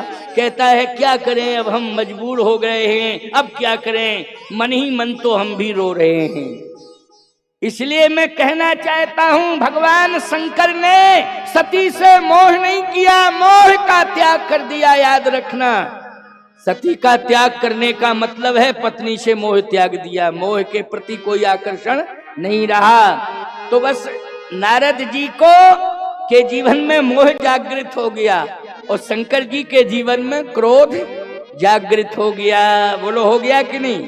क्रोध से काम को जला दिया और मोह से आज विश्व मोहिनी के नगर में पहुंच गए। सुनो अब मेरी बात को, विश्व मोहिनी के नगर में पहुंच गए। गिरिराज जटायु के पास भगवान गए थे कि गिरिराज जटायु भगवान के पास गए थे? जल्दी बोलो। भगवान स्वयं चल के गिद्ध की राजधानी में पहुंचे हैं, चल के पहुंचे हैं। ये जंगल बोलो गिद्ध की राजधानी है, जहां जिस भाग में वो रहता है वो स्वतंत्र होता है। वहां भगवान स्वयं चल के गए हैं, लेकिन नारद जी भगवान के पास जा रहे हैं। लेकिन जैसे ही बद्रीनाथ से चले, काम को जीता, क्रोध को जीता, लोभ को जीता, बद्रीनाथ से नीचे उतरे, हरिद्वार आया और हरिद्वार से नीचे आए तो घर द्वार। तुम लोग भी यही करते हो? बोलो, बद्रीनाथ जाते हो, कहते हो इससे अच्छी जगह कहीं है नहीं है प्रभु, आनंद आ गया, हम तो अपने जीवन को धन्य धन्य कर लिए, सब भूल जाते हो। और जहां हरिद्वार आए वो मायापुरी है हरिद्वार, याद रखना। और जैसे हरिद्वार आए माया वहीं चक्कर काटने लगती है, नीचे उतरे सोई घर द्वार। वैसे ही के वैसे हो गए। बोलो हो गए नहीं? वैसे ही के वैसे हो गए, जैसे गए थे वैसे ही हो गए। नारद जी हरिद्वार से नीचे उतरे तो मोह आ गया। मोह ये क्या है? देखो, ये भगवान की माया है, ये भगवान की माया है। विश्व मोहिनी का अर्थ क्या होता है जानते हो? विश्व मानी संसार और मोहिनी मानी मोहित करने वाली, अर्थात संसार को मोहित करने वाली भगवान की माया। तो विश्व मोहिनी कोई और नहीं है, ये भगवान की माया है। और नारद जी को जो नगर मिला है ना, वो माया का नगर मिला है। ये माया का नगर था नहीं, लेकिन नारद के कारण बन गया, माया का नगर बन गया। एक बात आपको बतावें, यदि आप सब कुछ कर लें, तपस्या मानी उपासनाएं जितने प्रकार की हो सब कर लें, वो तपस्या पूरी हो जाए, इसके बाद आपके मन में कुछ भी पाने की इच्छा न रहे, ये समझ लो आप काम क्रोध लोभ मोह के बंधन से मुक्त हो गए। लेकिन भगवान ने उतरते उतरते बद्रीनाथ से परीक्षा ले डाली कि 3 सब्जेक्ट में पास हो गए नारद। बोलो 3 में, लेकिन चौथा आ गया मोह का। अब मैं परीक्षा ले रहा हूं, इसमें पास होते हैं कि नहीं होते हैं? समझ रहे हो कि नहीं? इसमें पास होते हैं कि फेल होते हैं? बस समझ लीजिए बात को, बड़ा सुंदर प्रसंग है। इसलिए भगवान नारद के को देख के हंसे हैं और गिरिराज को देख के रोए हैं। बोलो, नारद जी को देख के भगवान हंसे हैं और गिरिराज जी को देख करके भगवान रोए हैं। प्यारे, यही तो बात है। जैसे ही नारद जी उतरे बद्रीनाथ से नीचे तो माया का नगर आ गया और माया के नगर में भगवान की माया परम सुंदरी बन के आ गई। माया का पिता बन गया शील निधि राजा, ये माया का पिता बन गया। याद रखना, माया का पति तो एक ही है। बोलो है कि नहीं? मायापति किसे कहते हैं? जल्दी बोलो। मायापति भगवान को कहते हैं, माया का एक ही पति है। याद रखना, माया के पिता चाहे जितने बन जावे, लेकिन माया का पति कोई और नहीं बन सकता है। केवल एक ही है पिता, चाहे जितने बन जावे माया के। आज माया का पिता, लेकिन नारद जी क्या बनना चाहते हैं? बोलो, माया का पति बनना चाहते। माया से विश्व मोहिनी से विवाह कराना चाहते हैं, तो विश्व मोहिनी से विवाह कराने का अर्थ क्या है? जल्दी बोलो। मायापति बनना। और मायापति केवल संसार में एक ही है, पूरे विश्व में एक मायापति है। मायापति केवल एक है, दूसरा नहीं है। एको ब्रह्म द्वितीयो नास्ति, एक ही ब्रह्म है, दूसरा नहीं है। यदि कोई भगवान बनने की कोशिश करेगा तो याद रखना सीधा सेंट्रल जेल जाएगा। अगर भगवान बनने की दूसरा कोई कोशिश करेगा तो अपराधी बन जाएगा। बोलो बन जाएगा कि वो अपराधी कोई बनता है तो बोलो जेल जाता है कि नहीं जाता है, चाहे कोई हो। इसलिए मैं कहता हूं कि चाहे उद्योगपति हो अभिमान मत करना, बड़े नेता बन जाओ अभिमान मत करना, बड़े महात्मा कहलाने लग जाओ अभिमान मत करना, बड़े किसान हो जाओ अभिमान मत करना, और चाहे जितने बड़े बुद्धिमान हो जाओ अभिमान मत करना। अभिमान किया बस समझ लेना वहीं पतन शुरू हो गया। आइए सुनते जाइए, एक एक बात को सुनते जाइए। नारद जी माया के नगर में प्रवेश कर गए। देखा नारद जी ने, शीलनिधि राजा ने आकर के प्रणाम किया, कहा महाराज आप बहुत बड़े तपस्वी हैं, आपकी तपस्या की चर्चा सभी दिशाओं में हो रही है, आइए पधारिए, मेरे भाग्य हैं मैं आपके चरण धोऊं और आपकी आरती उतारूं, क्योंकि आप पधार गए, इतना बड़ा संत आ गया है, ये मेरा सौभाग्य है। नारद जी के चरण धोए साहब, नारद जी की आरती उतारी गई। यही होता है ना, घर में महात्मा को बुलाते हो तो क्या करते हो, चरण धोते हो, पुष्पमाला पहनाते हो, आरती करते हो, पता नहीं फल फ्रूट ड्राई फ्रूट क्या क्या व्यंजन खिलाते पिलाते हो, है नहीं, पिलाते खिलाते हो कि नहीं। मैं तो कहता हूँ महात्माओं को बीमार अगर किया तो तुम ही लोगों ने किया, खिला पिला के। हाँ ये खा लो महाराज, ये खा लो, ये खा लो महाराज, थोड़ा सा ये पा लो, और साधु पा के जो है बीमार हो गए हैं। इसलिए संतों को चाहिए तुलसी दल उठा के पालो, बाकी प्रसाद में सब बांट दो, तो साधु बच जाएगा। बोलो तुलसी दल पालो और बाकी प्रसाद को क्या करो, प्रसाद बन गया ना, हाथ का स्पर्श हो गया, प्रसाद बांट दो प्रसाद। ये हमारा बाबा है मेरे साथ में कैलाश दास, ये बहुत तगड़ा था, खा खा के बीमार पड़ गया, कमजोर हो गया। क्यों? ये भी पाता था वो आइटम, ये आइटम, वो आइटम। और एक बार तो एक सज्जन बोल पड़े, अरे इतना पा रहे हो, बीच में पानी तो पी लिया करो। बोले बीच आवे तब ना पिए। मैंने कहा और दिमाग खराब कर रहा है, इतना पाने के बाद बीच ही नहीं आया है, बड़ी समस्या। तो सुनते जाओ जरा, बहुत बढ़िया बात बता रहा हूं, महत्वपूर्ण बात बता रहा हूं। जीवन में हमें क्या करना चाहिए, क्या नहीं करना चाहिए। सम्मान लेना चाहिए, ठीक है, लेकिन याद रखना अभिमान नहीं करना चाहिए। सम्मान लेके अभिमान नहीं करना चाहिए। नारद जी को अभिमान आ गया। नारद जी को क्या अभिमान आया? बोले देखो एक राजा जो है मेरी तपस्या से प्रभावित होकर के मेरा सम्मान कर रहा है, चरण धो रहा है, आरती उतार रहा है। इतने में राजा ने अपनी बेटी माया मानी विश्व मोहिनी को खड़ा कर दिया सामने।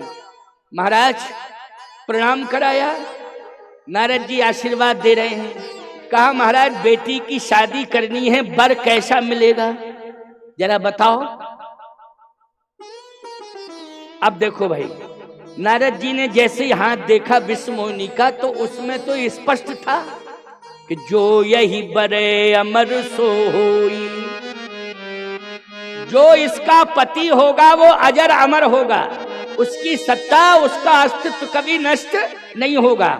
इससे सीधी सी बात यह है कि जो माया का पति मायापति है परमात्मा, उसका अस्तित्व कभी समाप्त नहीं होता है। तो नारद जी को यह समझ जाना चाहिए था कि विवाह की कौन सी जरूरत है, चाहे कल्प भेद में 1000 बार विवाह हो जाए, लेकिन विवाह किसके साथ होगा?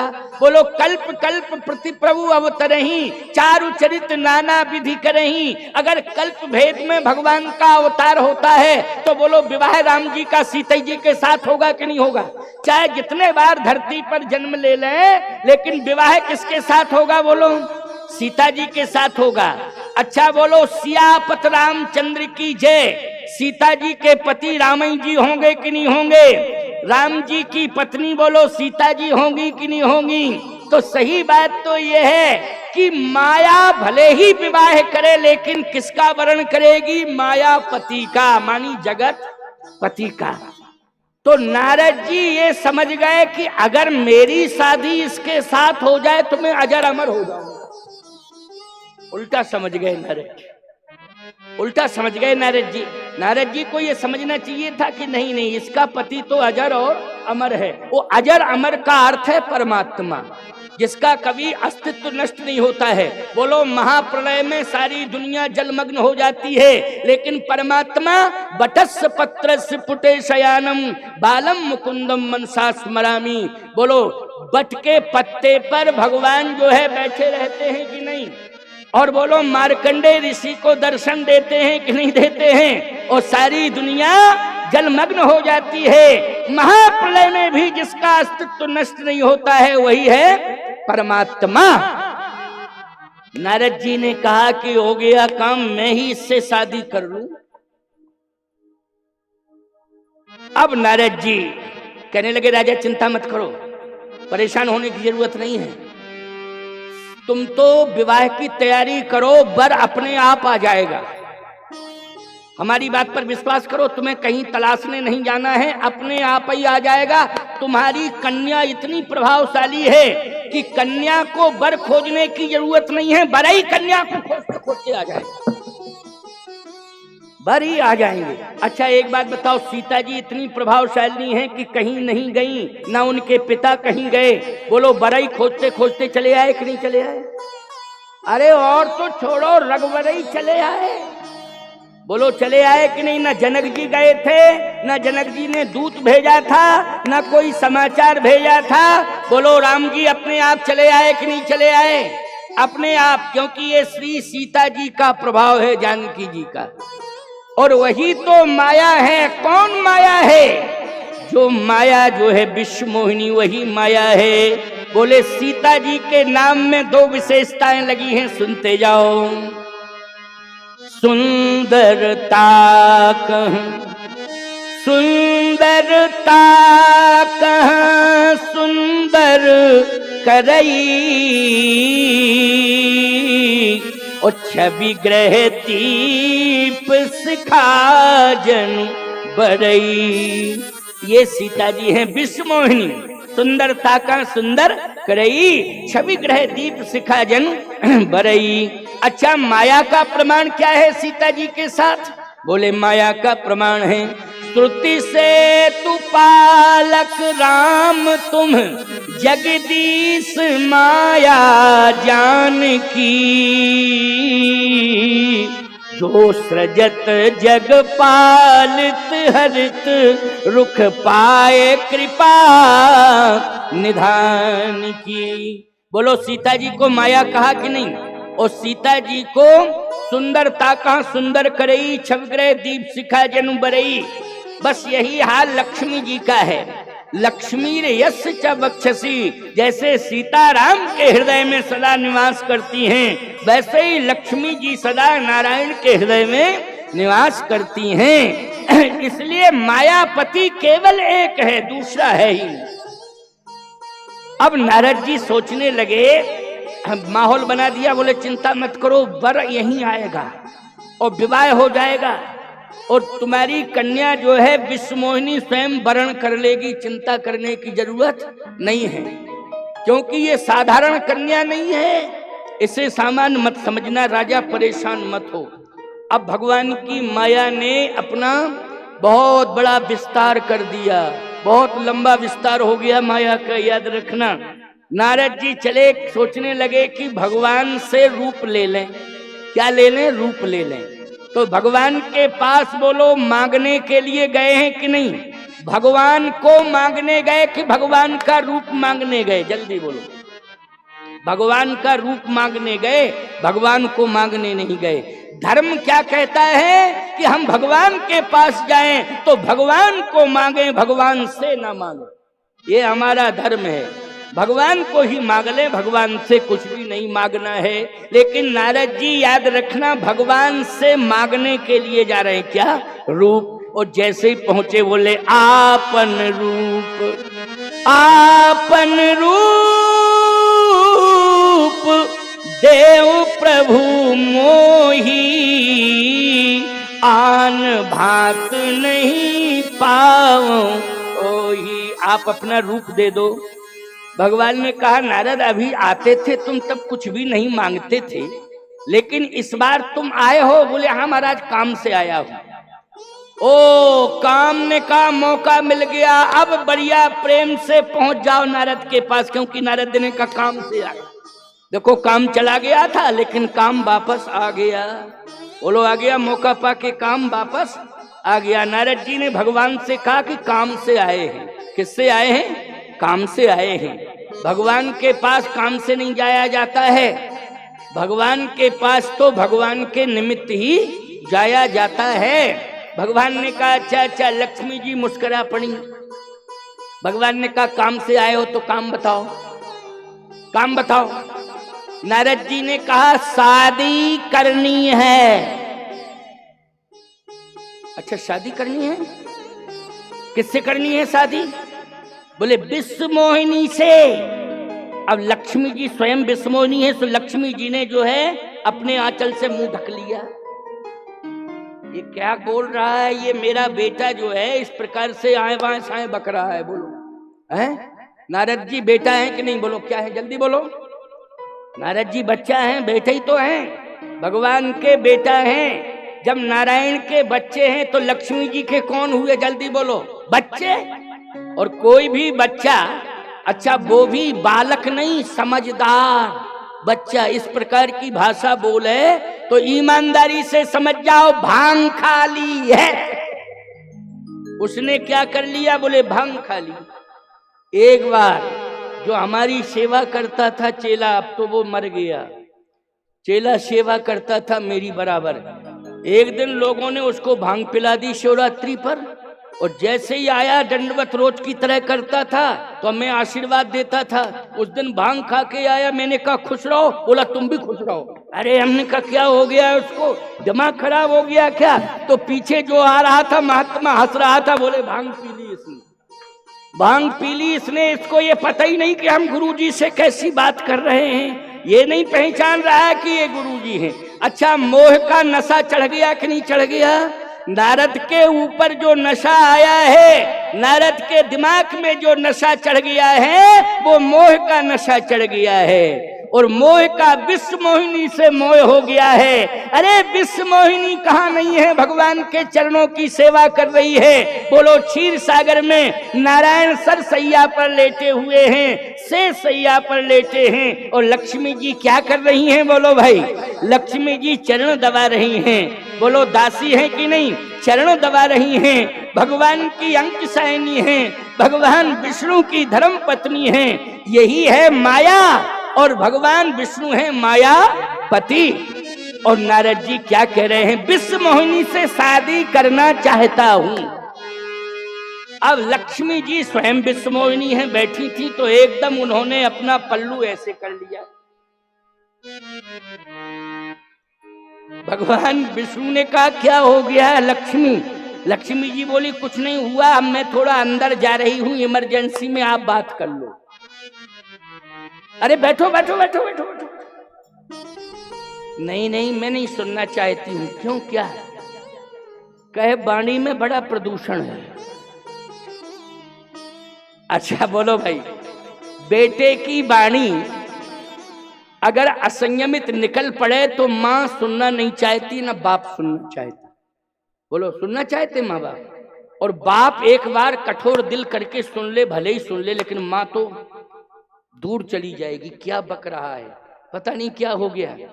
वो आजकल तो एक बात बताएं, शाम को देखो लड़कों की हालत घर में कि माँ बाप जो है अगरबत्तियां लगाते फिर रहे हैं घर घर में, कमरे कमरे में। क्यों? दुर्गंध भाई, दुर्गंध। बोलो भाई। माँ बाप जो है अगरबत्तियां जलाते फिर रहे हैं कि कम से कम सुगंध तो आ जाए। अरे मैं एक बात कहना चाहता हूं तुमसे, एक सावधान। छत्तीसगढ़ कैसा धार्मिक राज्य पूरी दुनिया में नहीं है, लेकिन छत्तीसगढ़ जैसा शराब का नशा भी दुनिया में कहीं देखने को नहीं मिल रहा है। बोलो ये दुर्भाग्य की बात है कि नहीं? सबसे ज्यादा शराब का नशा छत्तीसगढ़ में है, जबकि सबसे बड़ा धार्मिक अगर छोटा सा राज्य है पूरी दुनिया का, धार्मिक राज्य छोटा सा टुकड़ा है, ये ज्यादा आबादी नहीं है, सबसे ज्यादा धार्मिकता है, लेकिन सबसे ज्यादा शरीर की और धन की बर्बादी हो रही है। किसमें? नशे में हो रही है। इसलिए मैं कहता हूं कि अगर ये नशा दूर हो जाए तो अयोध्या में राम राज्य नहीं होगा, छत्तीसगढ़ में राम राज्य होगा कलिकाल में। मैं चैलेंज से कह रहा हूं, छत्तीसगढ़ में ही राम राज्य, यहीं से शुरुआत होगी राम राज्य की। लेकिन राम राज्य में एक ही बाधा है, वो बाधा क्या है? नशा। इसलिए मैं बार बार कह रहा हूं, और हाथ उठाने का मतलब है मेरी हृदय की पुकार है। ये महात्मा हूं, हाथ तो जोड़ नहीं सकता हूं, धर्माचार्य हूं, लेकिन हाथ उठा सकता हूं। और हाथ उठा के ये मेरी पुकार है, आत्मवेदना है कि छत्तीसगढ़ मुझे प्राण से ज्यादा प्यारा है। नशा दूर कर दो, छत्तीसगढ़ की अस्मिता की रक्षा कर लो, और यहीं से राम राज्य का मंगलाचरण शुरू कर दो। राम राज्य का मंगलाचरण यहीं से शुरू हो, ये मेरी अंतरात्मा की इच्छा है। क्योंकि साधु संतों को आज सबसे ज्यादा भक्ति की ऊर्जा दिखाई दे रही है तो छत्तीसगढ़ की मिट्टी में दिखाई दे रही है, मिट्टी में दिखाई दे रही है। लेकिन एक गलती के कारण बहुत बड़ी क्षति हो रही है, बहुत बड़ा नुकसान हो रहा है, बहुत बड़ा नुकसान। और उसमें तुम लोगों का नुकसान है, तुम्हारी संतानों का नुकसान है। बोलो भाई, बच्चों का नुकसान है, शरीर खराब हो रहा है, जमीन बिक रही है, जायदाद बिक रही है, घर भर परेशान है, माताएं बहन बेटियां रो रही हैं। बोलो भाई, ये परेशानी आ रही है कि नहीं आ रही है? लेकिन नारद जी जैसे इस बात को कहे, अब सुनो, नारद जी ने जैसे इस बात को कहा कि आप अपना रूप दे दो, क्योंकि मैं विश्व मोहिनी से शादी करना चाहता हूं। भगवान ने कहा रूप, भजन करो, भजन, ये शादी वादी के चक्कर में मत पड़ो, करो भजन। नारद जी बोले झूठ नहीं बोलता हूं, जप तप कछु न हो ये यही काला, जप तप कछु न हो ये यही काला, वो है विधि मिले कवन विधि बाला। भगवान ने कहा इतना खुल के तो तुम बोलते ही नहीं थे कभी, इतना खुल के नहीं बोलते थे, लेकिन बोलो माया का नशा सवार हो गया कि नहीं हो गया? और माया का नशा नारद के ऊपर, मोह का नशा, वो माया के मोह का नशा सवार हो गया। इसलिए नारद जी इस भाषा का प्रयोग कर रहे हैं, क्योंकि नशा अगर किसी के ऊपर चढ़ जाता है तो वाणी का संतुलन बिगड़ जाता है। इसलिए नारद जी इस भाषा का प्रयोग कभी नहीं किए थे, लेकिन आज नारद जी इस भाषा का प्रयोग कर रहे हैं। जप तप कछु न, जप तप कछु न हो ये यही काला, है विधि मिले कवन विधि बाला। भगवान ने कहा अच्छा ज्यादा पीछे पड़ गए हो तो नारद, जही विधि हुई है परम हित नारद सुनहु तुम्हार, सो मैं करब नयान कछु बचन न मृखा हमार। जिसमें तुम्हारा परम हित होगा मैं वही करूंगा। रूप लेने आए हो, जाओ, मैं रूप दूंगा, लेकिन रूप वो दूंगा जिसमें तुम्हारा हित हो। मैं रूप वो दूंगा जिसमें तुम्हारा हित हो। नारद जी बोले मेरा काम बन जाए, भगवान बोले काम से बच जाओगे, ऐसा रूप दूंगा। काम, नारद जी कह रहे थे काम बन जाए, हमें ऐसा रूप दो कि काम बन जाए। भगवान ने कहा ऐसा रूप दूंगा कि काम से बच जाओगे। बन जाने में और बच जाने में बोलो अंतर है कि नहीं? बहुत अंतर है। बन जाने में और बच जाने, मैं ऐसा रूप दूंगा कि काम से बच जाओगे। और बोलो भगवान ने ऐसा रूप दिया कि नारद जी बोलो काम से बच गए कि नहीं बच गए? नारद जी जो है बच गए, अस्तित्व बच गया नारद का। कौन सा रूप दिया भगवान ने? बंदर का रूप दे दिया, बंदर का। नारद जी को बंदर का रूप मिला। विश्व मोहिनी ने नारद की ओर देखा ही नहीं। नारद जी बोले क्या चक्कर है, मेरी ओर विश्व मोहिनी जरा भी नहीं देख रही है। पहले तो विश्व मोहिनी हाथ जोड़े घंटों बैठी रही, मेरा दर्शन करती रही जब मैं फर्स्ट चांस में आया था पहले। लेकिन अब हो क्या गया, कोई फाल्ट है क्या?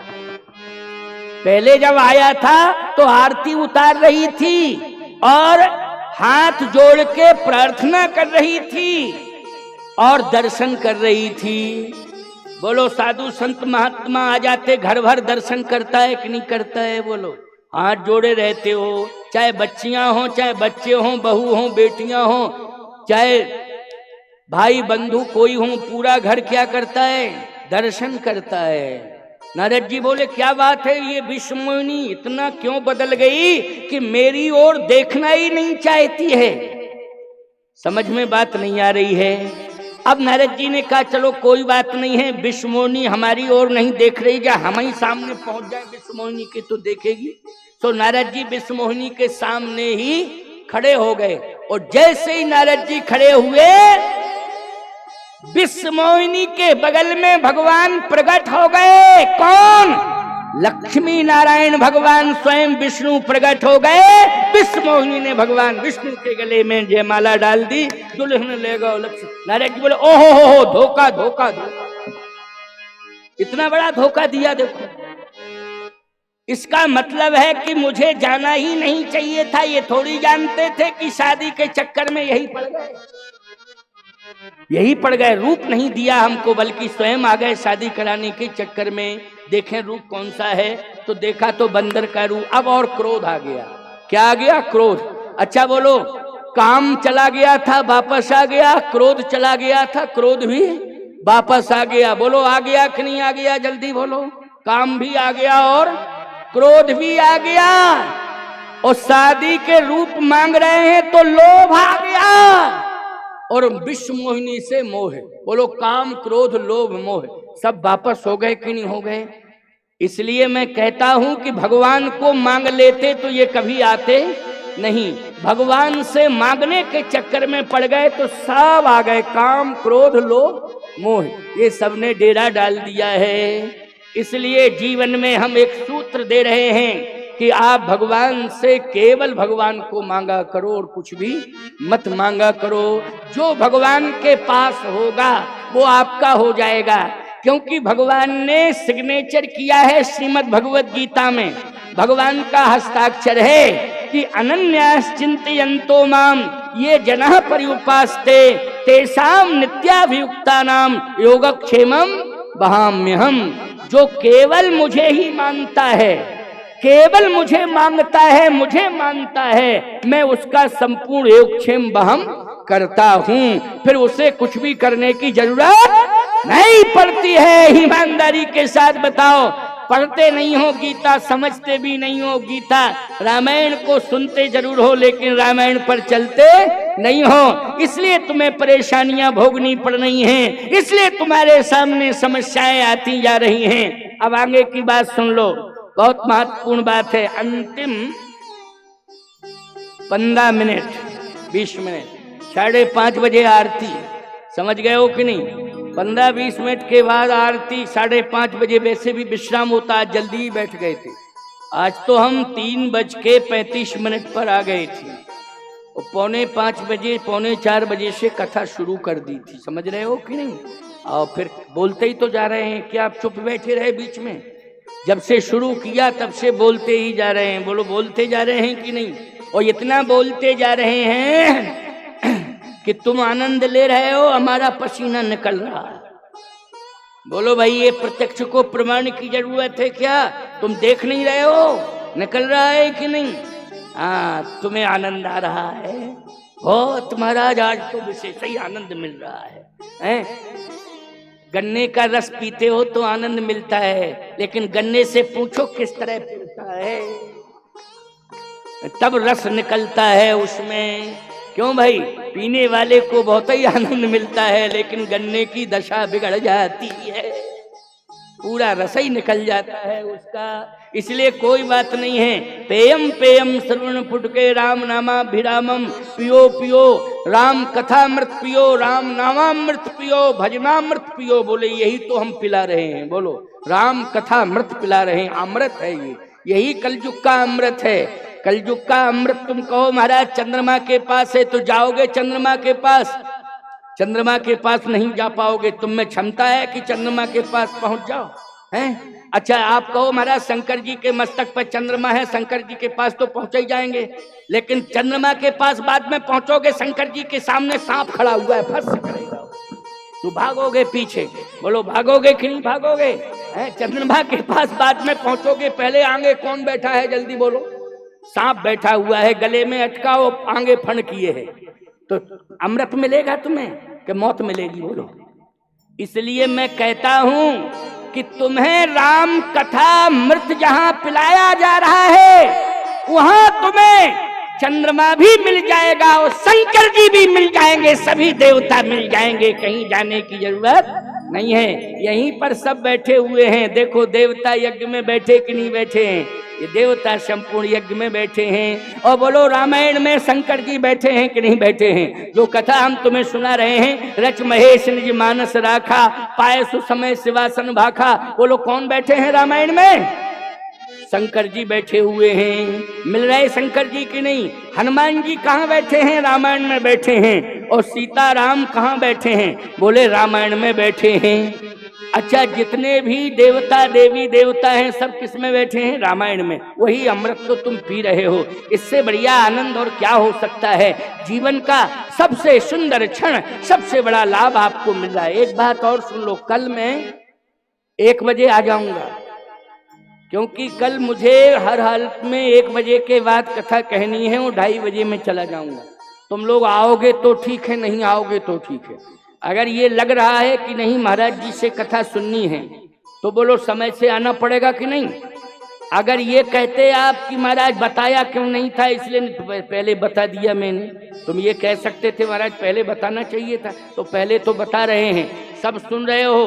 कल मैं 1 बजे आ जाऊंगा, पादुका पूजन होगा, 1:15 बजे से कथा हो जाएगी शुरू, और 2:30 पौने 3 बजे तक मैं कथा सुनाऊंगा। इसके बाद ये अनूप शास्त्री, फिर एक दिनेशाचार्य जी आ रहे हैं अयोध्या से, जगत गुरु दिनेशाचार्य, वो कथा सुनाएंगे। फिर 2 दिन वो रहेंगे, कल परसों नरसों 3 दिन वो रहेंगे, ठीक है ना? तो ये वक्ता रहेंगे ही। मैं कल चला जाऊंगा क्योंकि मैंने यही टाइम दिया था कि नहीं? बहुत मुश्किल से दिया था समय, और पूरा किया है समय अपना। तो कल मैं कितने बजे बैठूंगा मंच पर? 1 बजे। तुम लोग 1 बजे आ जाना, भरपूर कथा सुनने को मिलेगी। और अगर नहीं आओगे तो हम बैठेंगे और सुनाएंगे, चले जाएंगे, हैं? फिर हम चले जाएंगे, तुम देखते रहियो।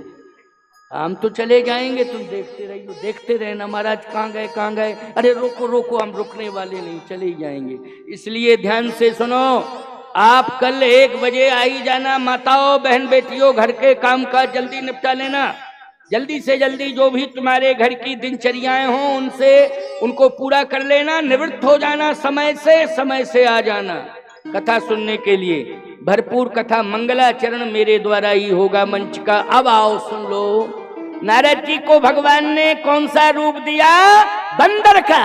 अब नारद जी क्रोध में आ गए, क्रोध भी आ गया, और आगे क्रोध में जा रहे थे, भगवान मिल गए विष्णु के साथ। नारद जी ने कहा कि आपको अगर रूप नहीं देना था सुंदर तो बंदर का रूप क्यों दिया? भगवान ने कहा नारद तुम समझने की कोशिश करो, क्रोध मत करो, पहले हमारी बात सुनो। हमने कौन सा रूप दिया? कहा आपने मुझे बंदर का रूप दिया, हम मांगने गए थे सुंदर रूप दे दो, लेकिन आपने सुंदर रूप ना दे करके बंदर का रूप दे दिया है। नहीं देना था तो हमारा जैसा था वैसा ही बना रहता, लेकिन आपने बंदर क्यों बना दिया? भगवान ने कहा हमने तुम्हें जिंदगी भर के लिए सुंदर बना दिया। नारद जी बोले कैसे?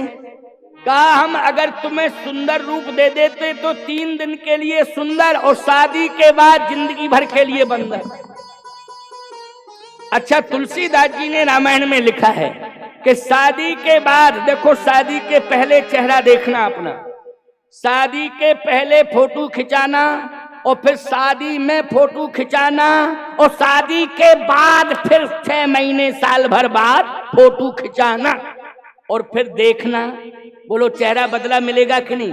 शादी के पहले चेहरा खिला हुआ एकदम फर्स्ट क्लास, शादी में थोड़ा व्यस्तता ज्यादा आ जाएगी तो वो सुंदर उंदर रूप बना के जाते हो ना तो थोड़ा कुछ ठीक ही लगोगे, और शादी के साल भर बाद बंदर, चेहरा आंखें लटकी, चेहरा लटका, बोलो भाई है लटक जाता है कि नहीं? लोग कहने लगे महाराज पति पत्नी में ये कैसे प्रमाण है? पत्नी का तो प्रमाण है क्योंकि सिंदूर लगा है और मंगल सूत्र लटका है तो पहचान लगती है कि ये पत्नी विवाहित हो गई है, ये पत्नी बन गई है, क्योंकि सिंदूर लगा है मस्तक पर और मंगल सूत्र लटका है। लेकिन पुरुष का कैसे पता चलेगा? हमने कहा लो पता कैसे चलेगा? वैसे तो पता इसलिए चलेगा कि पत्नी ही बताएगी हमारे पति देव हैं।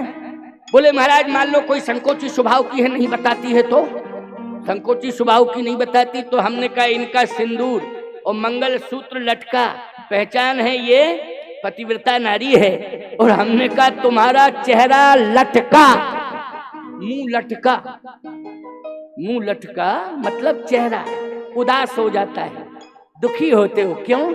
समस्याएं घेर लेती हैं। बोलो शादी के बाद क्या होता है?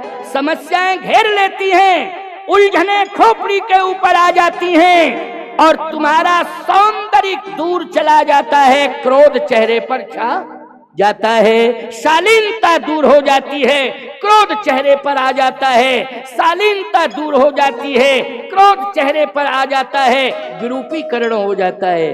क्या हो जाता है? चेहरे में विरूपीकरण आ जाता है। लेकिन एक बात मैं कहना चाहता हूं, जिस तरह शादी के पहले देवी का पूजन करने के लिए तुम जाती हो, देवताओं का पूजन करने के लिए शादी के समय तुम जाते हो, शादी के बाद देवी देवताओं का पूजन करते हो, देवी देवताओं का आशीर्वाद मिलता है तो तुम्हारा चरित्र सुरक्षित रहता है। अगर तुम नियम बना लो कि जिस तरह से आज हम शादी में देवी देवताओं का पूजन सम्मान कर रहे हैं, वैसा शादी के बाद पति पत्नी नित्य 1 घंटे भगवान का पूजन करेंगे, तुम्हारा चेहरा सदा सुंदर रहेगा, कमल की तरह तुम्हारा चेहरा खिलता रहेगा, किसी भी प्रकार की उदासीनता नहीं आएगी। जो भी समस्या आएगी उस समस्या का समाधान भगवान स्वयं करेंगे।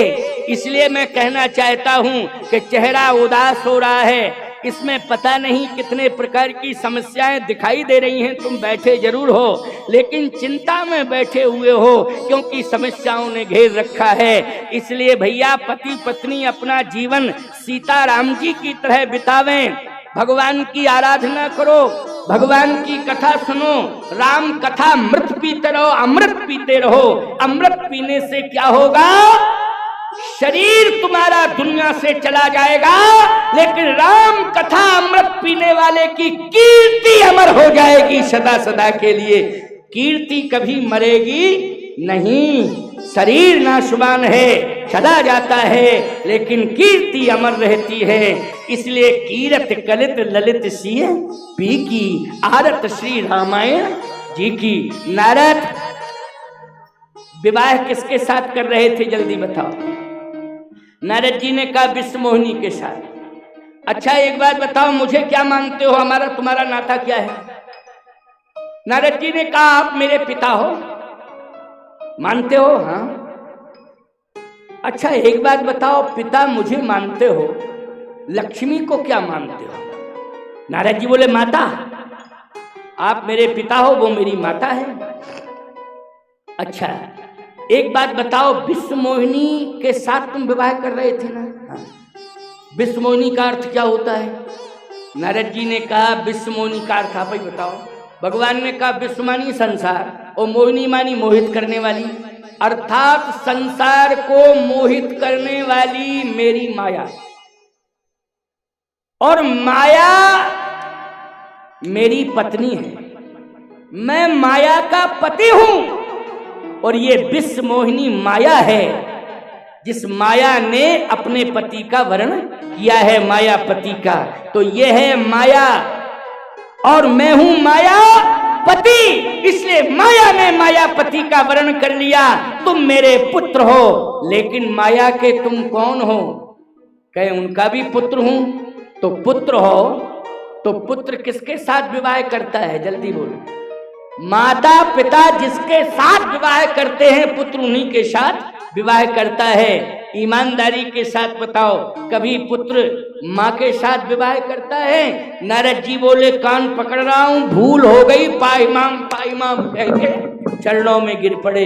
बोले आपने मुझे बचा लिया प्रभु, बचा लिया, बचा लिया, मेरी रक्षा कर ली, बस मैं दोबारा ऐसी गलती कभी नहीं करूंगा, लेकिन आपने मुझे बचा लिया। इसलिए मैं कहता हूं कि भगवान से कुछ भी मत मांगना, भगवान को मांगना तो भगवान तुम्हारी रक्षा करेंगे। लेकिन गिद्धराज जटायु से भगवान ने कहा रूप ले लो, गिद्ध ने कहा नहीं चाहिए। भगवान ने कहा धाम ले लो, गिद्ध ने कहा नहीं चाहिए, मुझे ना धाम चाहिए ना मुझे आपका रूप चाहिए। भगवान ने कहा तो क्या चाहिए? गिद्ध ने कहा केवल भक्ति चाहिए आपकी। क्या चाहिए? केवल, ना धाम चाहिए, ना धन चाहिए, ना रूप चाहिए, ना आपका वैकुंठ चाहिए, मुझे केवल आप भक्ति दे दो। क्या दे दो? भक्ति तो अविरल भगति मांग बर। बोलो भाई, क्या मांगा गिद्ध ने? भक्ति मांगी है। अविरल भगति मांग बर, गिद्ध गयऊ हरिधाम, तहीं की क्रिया जथोचित, निज कर कीन्ही राम। गिद्धराज ने कहा भक्ति दे दो। अच्छा, कौन सी भक्ति मांगी? बोले अविरल भक्ति मांगी। अविरल का अर्थ जानते हो क्या होता है? जैसे गंगा जी जब से आई हैं धरती पर, तो गंगोत्री में जहां गौमुख है, आज तक धार नहीं टूटी। बोलो भाई, धार टूटी क्या? नहीं टूटी है धार। तमाम बांध बंध गए, दुनिया भर के इंतजाम हो गए, लेकिन गौमुख पर जाओ तो धार निरंतर बह रही है, अविरलता है उसमें। बोलो भाई, यानी धार जो है कभी गौमुख से बिलग नहीं हुई है, निरंतरता बनी हुई है उसमें। तो ईमानदारी से बताओ, सबसे पवित्र कौन है? अविरल कौन है? गंगा है। अभी अमरकंटक चले जाओ, जब से अमरकंटक में नर्मदा जी निकली, उद्गम हुआ, तब से वो धार जो है टूटी नहीं, निरंतर निरंतर धार चल रही है। ये क्या है? अविरलता। तो ईमानदारी के साथ बताओ, नर्मदा जी का अस्तित्व बोलो सुरक्षित है कि नहीं?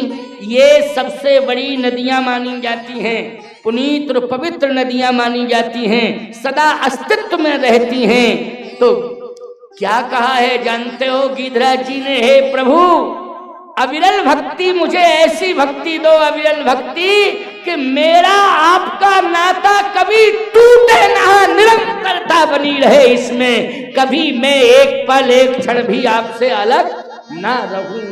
ऐसी भक्ति दो।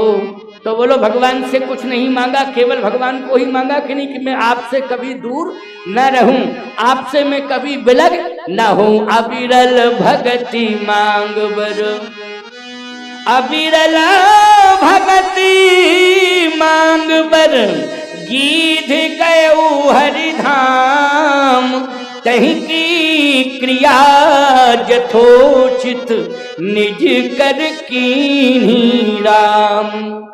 राम राम राम राम कह करके गिधराज जी ने प्राण त्याग दिए। भगवान ने उठा लिया, उठा के गोद में लिटा लिया। बोलो कहाँ लिटाया? गोद में। और तही की क्रिया जथोचित निज कर कीनी राम।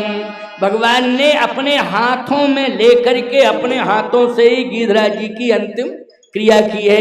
अच्छा बोलो दशरथ जी को ये सौभाग्य मिला क्या?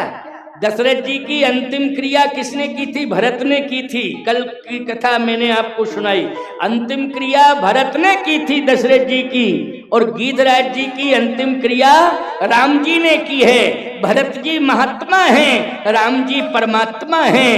याद रखना, परम तपस्वी थे महाराज दशरथ, इसलिए महात्मा ने अपने हाथ से दशरथ जी की अंतिम क्रिया की। और गिधराज जटायु दशरथ से बड़े तपस्वी थे कि परमात्मा ने अपने हाथों से गिधराज जी की अंतिम क्रिया की है।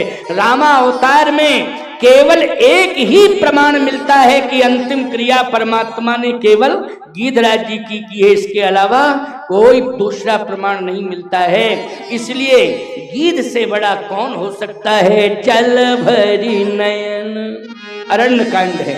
जल भरी नयन कहत रघुराई, तात करम ते निज गति पाई। तन तज तात जाहू मम धामा।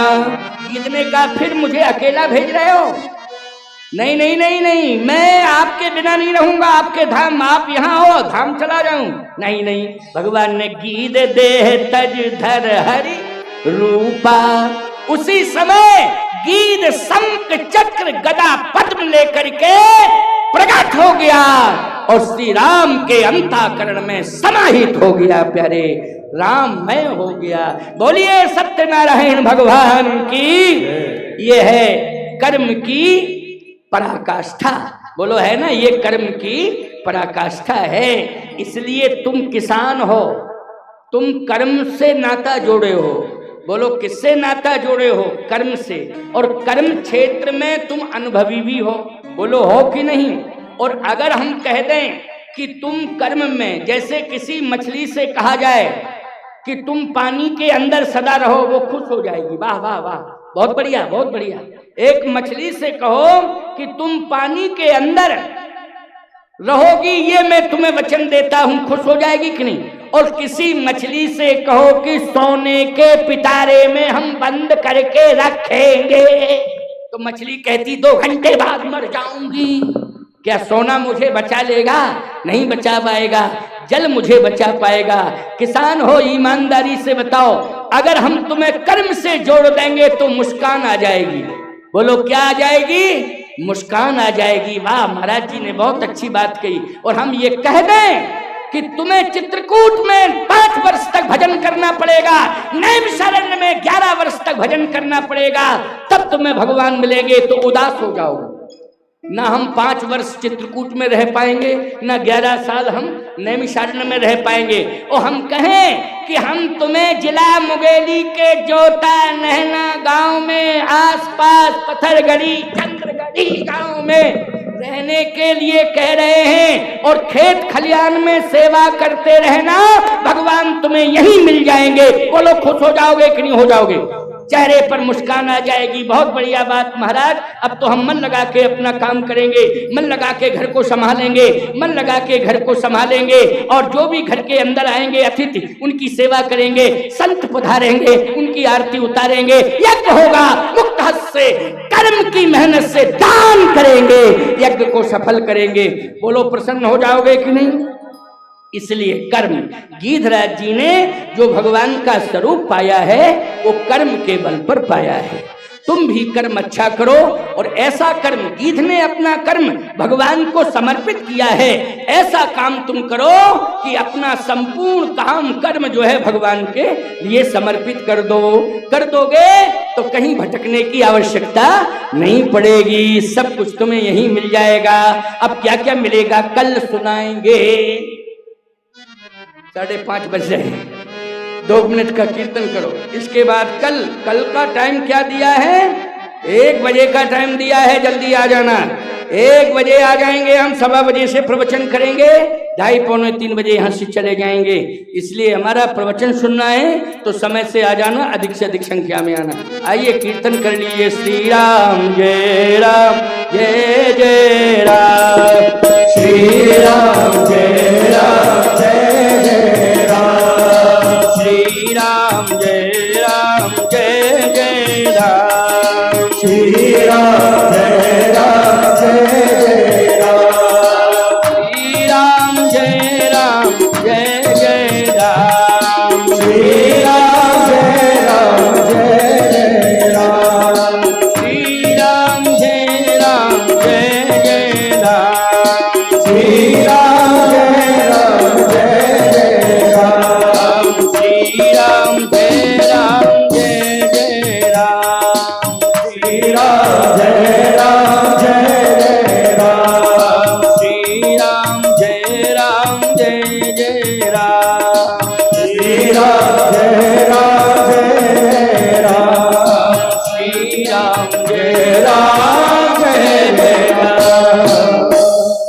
यज्ञ नारायण भगवान की।